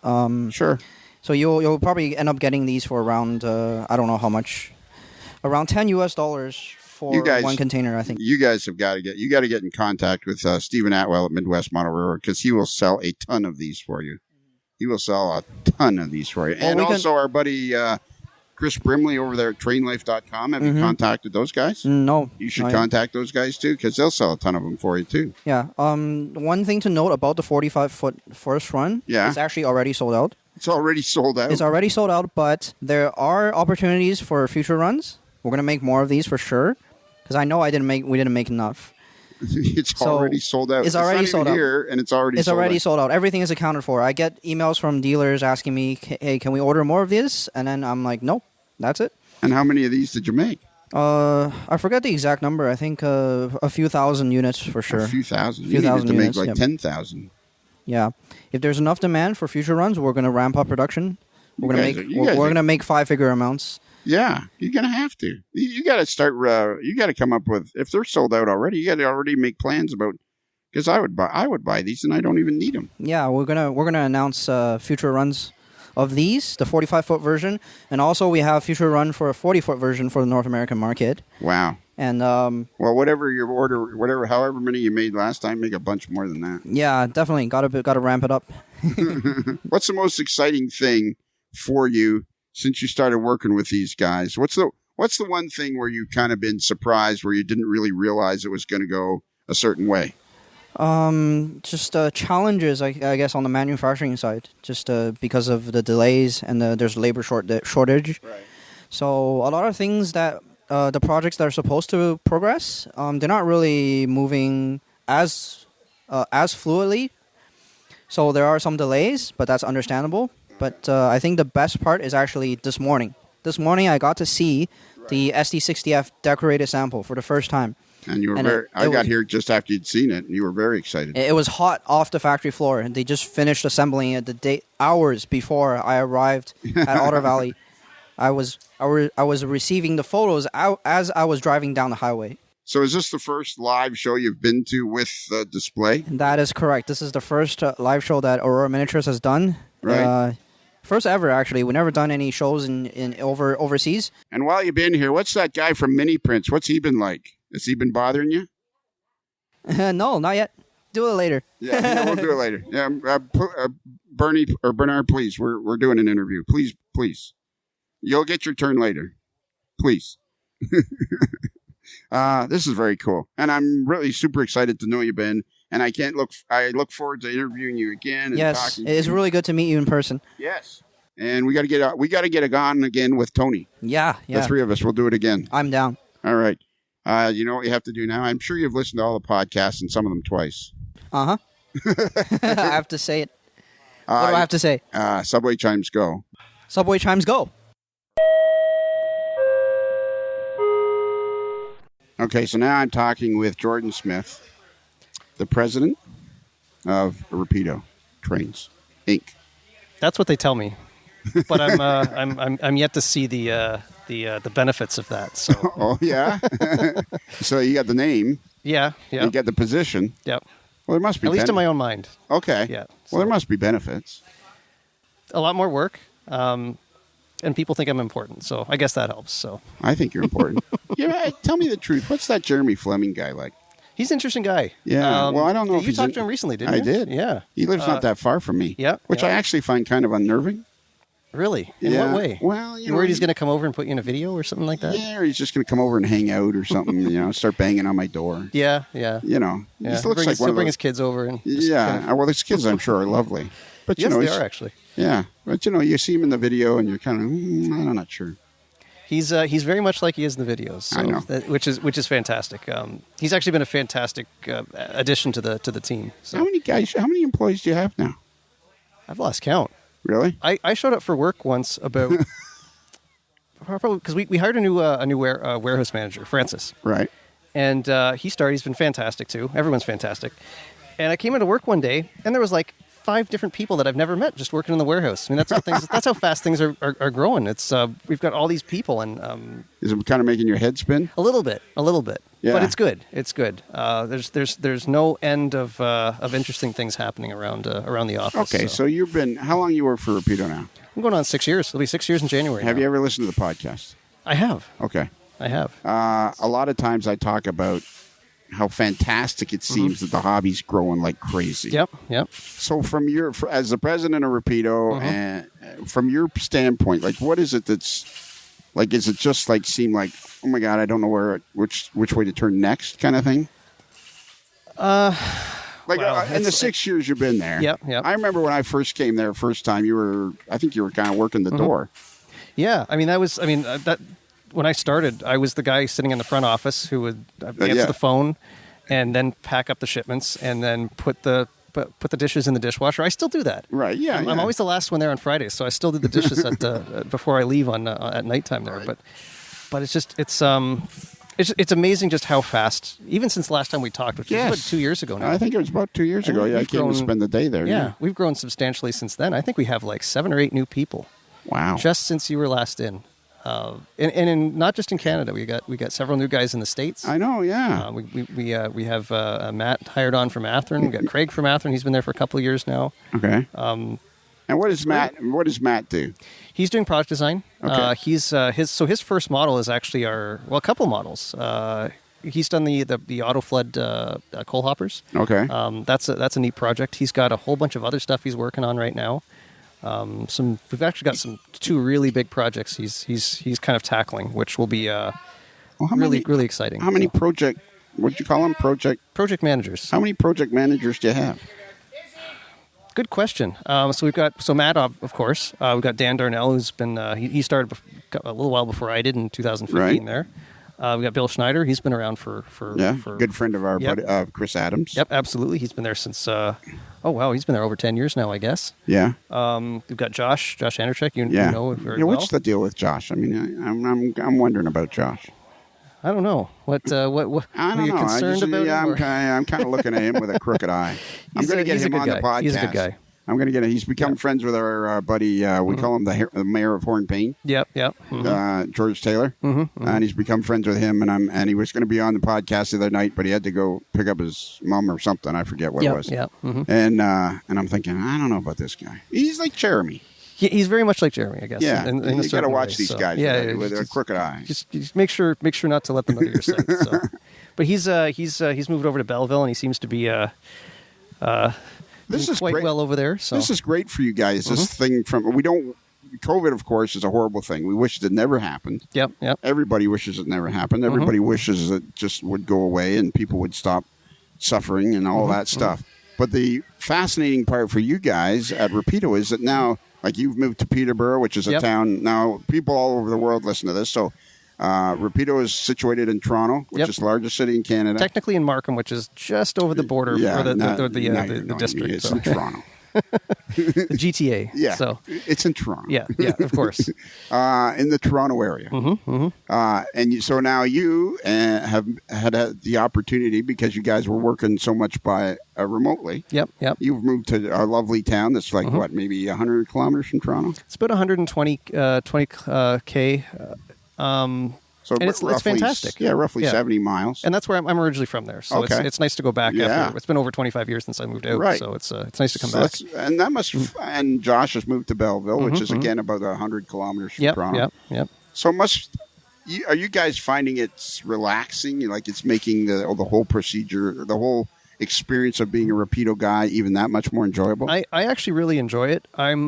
I still go into the office probably 3 to 4 days a week, sometimes 3 days a week. I mean, it still varies because of COVID, but it's great because I can go into the office, stay for 2 or 3 days, do all my work there. I can do most of my work from home. Right. But I mean, I don't think I could do it permanently from home. I need to be around people and interacting directly. Yeah. So it's a nice mixture.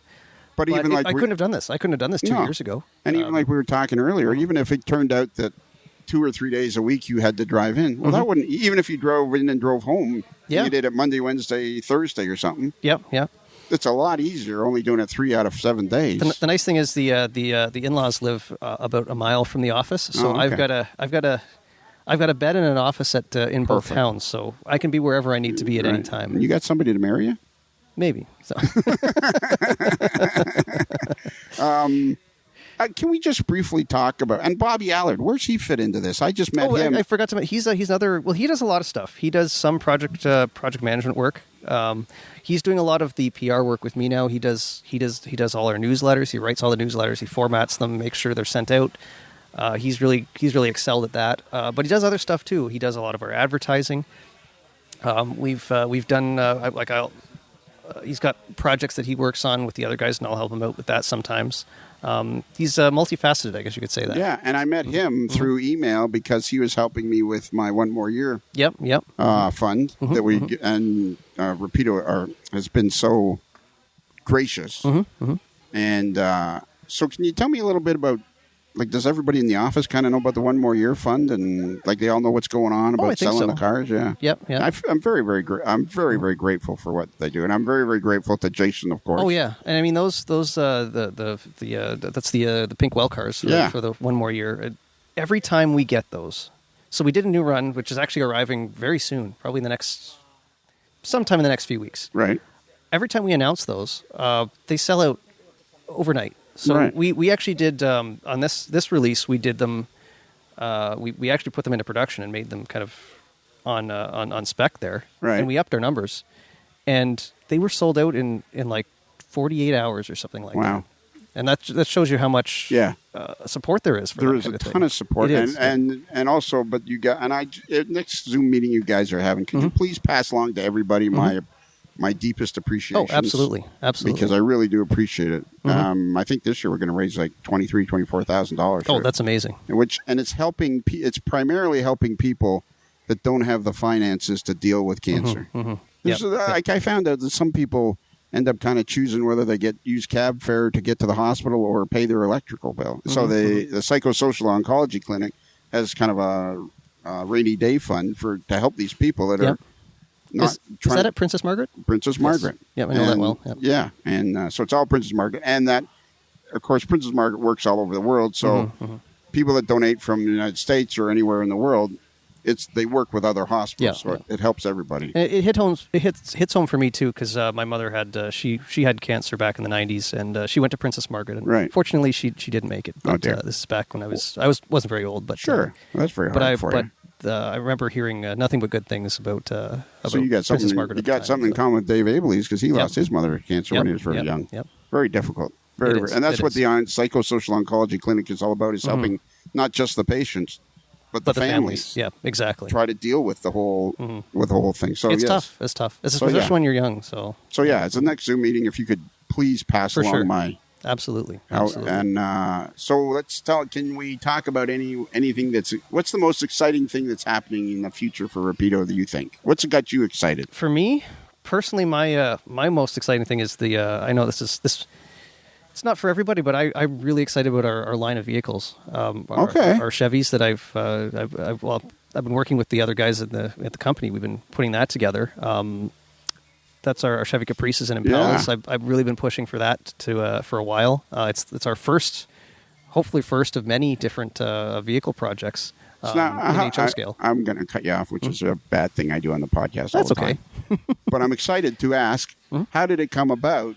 Like, I know the bus was wildly popular. Yeah. Oh, yeah. That was terrifically popular. So what would the process have been where you guys all of a sudden, obviously Jason's involved in every decision. Yep. But what's the process where all of a sudden Rapido's now going to start making vehicles? Basically, I just kept asking him every day for about 2 years. And come on, Dad, can we? Exactly. Can we get a pool, Dad? Can we get a pool, Dad? That's exactly what happened. And finally he realized, like, okay, let's try it out. Let's see how this does. We went. He actually found a new factory overseas that really, eh? and this is a new group or a new factory that we're using in China, and they specialize in vehicles, in scale vehicles. So we started working with them for the Chevys, right. And we were like, oh well, we're going to see how this goes. And we did a very quick order deadline. We announced them. I think the order deadline was only about 2 months later. And the numbers were so huge, we actually had to double our production run. Really? So Jason's over the moon about how successful they've been. Yeah. But and as am I, because this is like, okay, this has been successful. Yeah. Now where do we go? You have permission to do something else now. So we're going to see where that leads in the near future. And of course, I think, would this be a true statement? The fact that you guys have so much experience in manufacturing, when you start on something brand new, it's a lot easier because you at least understand the manufacturing process. Yeah. And actually, to be honest, I'm generally haven't been too involved in the kind of the production design elements myself. So this has actually been nice because I actually get to help out guys with doing some of the stuff, correcting designs and getting the production stuff done. So I'm learning as I go along too, which is really exciting. You guys, it's fun to. I feel very fortunate to be able to. I feel like I can call anybody up. And, I mean, Jason's been gracious being on the podcast. It's fun to get you guys on the podcast. So, yeah. We still need to get you in a video sometimes. I know. And it's been, I basically said to Jeremy, I said, come on, can I be in a video? And he's like, yeah, sure. That's very, very Jeremy, very deadpan. So. Yeah, exactly. Actually, he's a good guy. But you know what? I gave Jeremy one job. One job, and I don't think he did it. Uh-oh. So I'm begging you. I'm beseeching you. The next Zoom meeting you guys have, where there's at least half the crew or there are a whole bunch of the crew, at some point, can you say, I think this would go a lot better if Lionel was here? I think we can manage that. Yeah. I'll see what I can do. Yeah, exactly. All right, you got one last job. Sure. It's the end of a segment, and we probably put these together with a couple of shows. So take a pause and then say, with a lot of enthusiasm, Subway chimes, go. Subway chimes, go. So what did you think of that? Tillsonburg. My back still aches when I hear that word. I gotta stop doing that because then I have to edit. It's in your mind, right? It is. When you say Tilson, Tom, ever heard of Tillsonburg? It's such a great song. Oh, it is. If anybody wants to know from the lower 48 who we're talking about, just go on YouTube and type in Stompin' Tom Connors. Pick any one of his tunes. To pick any one. Me personally, I think he truly represents what Canada is. Indeed. This is on a Sudbury Saturday night. Big Joe Mufferlaw. Remember all that? Remember all that? Moon Man Newfie. Yeah, Moon Man Newfie. Remember all that? The hockey song. The hockey song, of course. Bud the Spud. Bud the Spud from the Bright Red Mud, rolling down the highway smiling. Yeah. The hockey song. I love the hockey song. And of course that whole kerfuffle we had with Seth Gartner about Sudbury Saturday night. Yes, this is true. I still haven't gotten over that. I'm really I was really pretty disappointed in Seth when we found out he was not in fact in Sudbury, Pennsylvania. He was in Sunbury, Pennsylvania. Yes. But one of my favorite moments of all time on the podcast is when you and I are going on. Because he says we spent the night in Sudbury, Pennsylvania, and we're going Sudbury on a Saturday night. And then you and I did our whole little thing about Sudbury Saturday night, blah, blah, blah. We ramble on for 5 minutes about how exciting that was. And then he goes in his deadpan voice, he goes, well, it was in Pennsylvania. And we're like, what difference does that make? You were in Sudbury and it's Saturday night. Exactly. Pick any Sudbury for your Saturday night. We got a song for you. Yeah, exactly. The boys, the girls are at the bingo, and the boys are getting stinko. They'll think more for Inco on Saturday night. Yeah, the girls are at the bingo, and the boys are getting stinko. We think no more of Inco on a Saturday night. The glasses they will tinkle, and our eyes begin to twinkle, and we think no more of Inco on a Saturday night. Ah, play it, Jerry.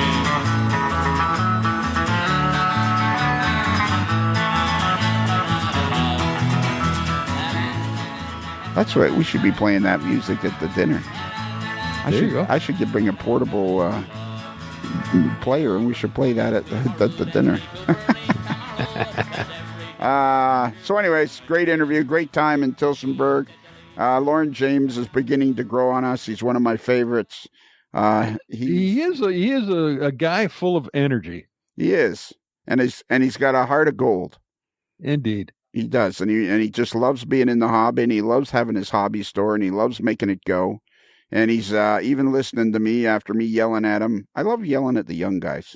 That's one of the advantages of being of the older generation, and these young guys that I enjoy. Like last night, we were interviewing a fella named Steve Tuff. Yes. For a future show, and I spent quite a bit of time yelling at him about having a website for his model company, Yeltsin Models. Yelton. Yelton. Yes. Yelton. And we even looked it up, and the URL was available. Now, I thought afterwards, I'm going to be madder than hell if he picked yeltonmodels.ca, because if yeltonmodels.com is available, that's the one you want. That's the one you want to grab. Yeah. Well, you grab both. Both of them. But .com is what you want to advertise. That's your power. Yep. That's your power URL. Yeah.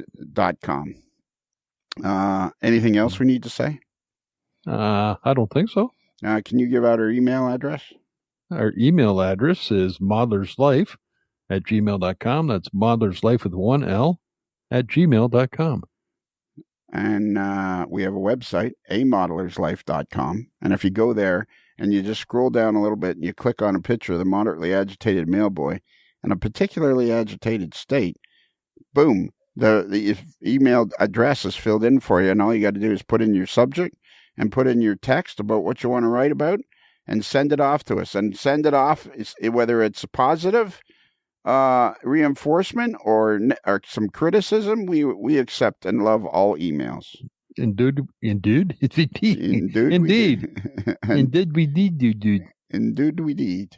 And also on that front page of the website is a Patreon link for Patreon. Do tell, what's Patreon all about? And it is all about, if you enjoy this podcast, which is free, every Monday we have a free podcast, but every Tuesday there's another podcast. And if you enjoy this one and you think to yourself, gosh, I'd like twice as much podcasting, all you got to do is click on all you got to click on the Patreon. You've been into the narcotics again? The happy grass. Yay. Click on the Patreon thing and it'll. So what you're saying is click on Patreon is what you're trying to say? Yeah. And it'll take you to a page. It'll explain to you what it is. And basically, for just 365 easy payments of 16 cents a day, you too can get twice as much podcasting every week. And who wouldn't want that? And the last thing, and if you're enjoying the show so much and you're dying to have an AML t-shirt, especially one with a hot dog on it, all you got to do is go to Midwest Model Railroad, who is the official handler of all AML merchandise, and their URL is midwestmodelrr.com. See, this is why I don't want advertisers, because it's a lot of work doing stuff. You get too many, you rattle them off like the drivers after the NASCAR race. Yeah. The good rich Bob Ford hot dog Chevrolet was running real good today. Yeah, it's like whenever I listen to the Dude Show. What's neat this week? This show is brought to you by NCE and Spring Creek Model Range, where blah blah blah blah blah blah. He has like a 25-minute show, and it's like 15 minutes of it is talking about sponsors. Which I love the dude, though. Don't get me wrong. So, anyways, the dude is entertaining. The dude is entertaining. So, anyways, if you go to MidwestModelRR.com and you scroll across the navigation bar all the way to the right and click on AML, boom, you are in a wonderland of merchandise: hats, hoodies, T-shirts, mugs, whatever you could possibly need. If you want a T-shirt with a hot dog on it, that's the place to go. Yeah, if you want a T-shirt with Fred the Sock on it, we got you covered. That's the place to go. All right, I think we're done. Are you ready? We're ready. All right. So remember, a Modeler's Life podcast is considered marginally adequate by 6 out of 10 AML merchandise aficionados.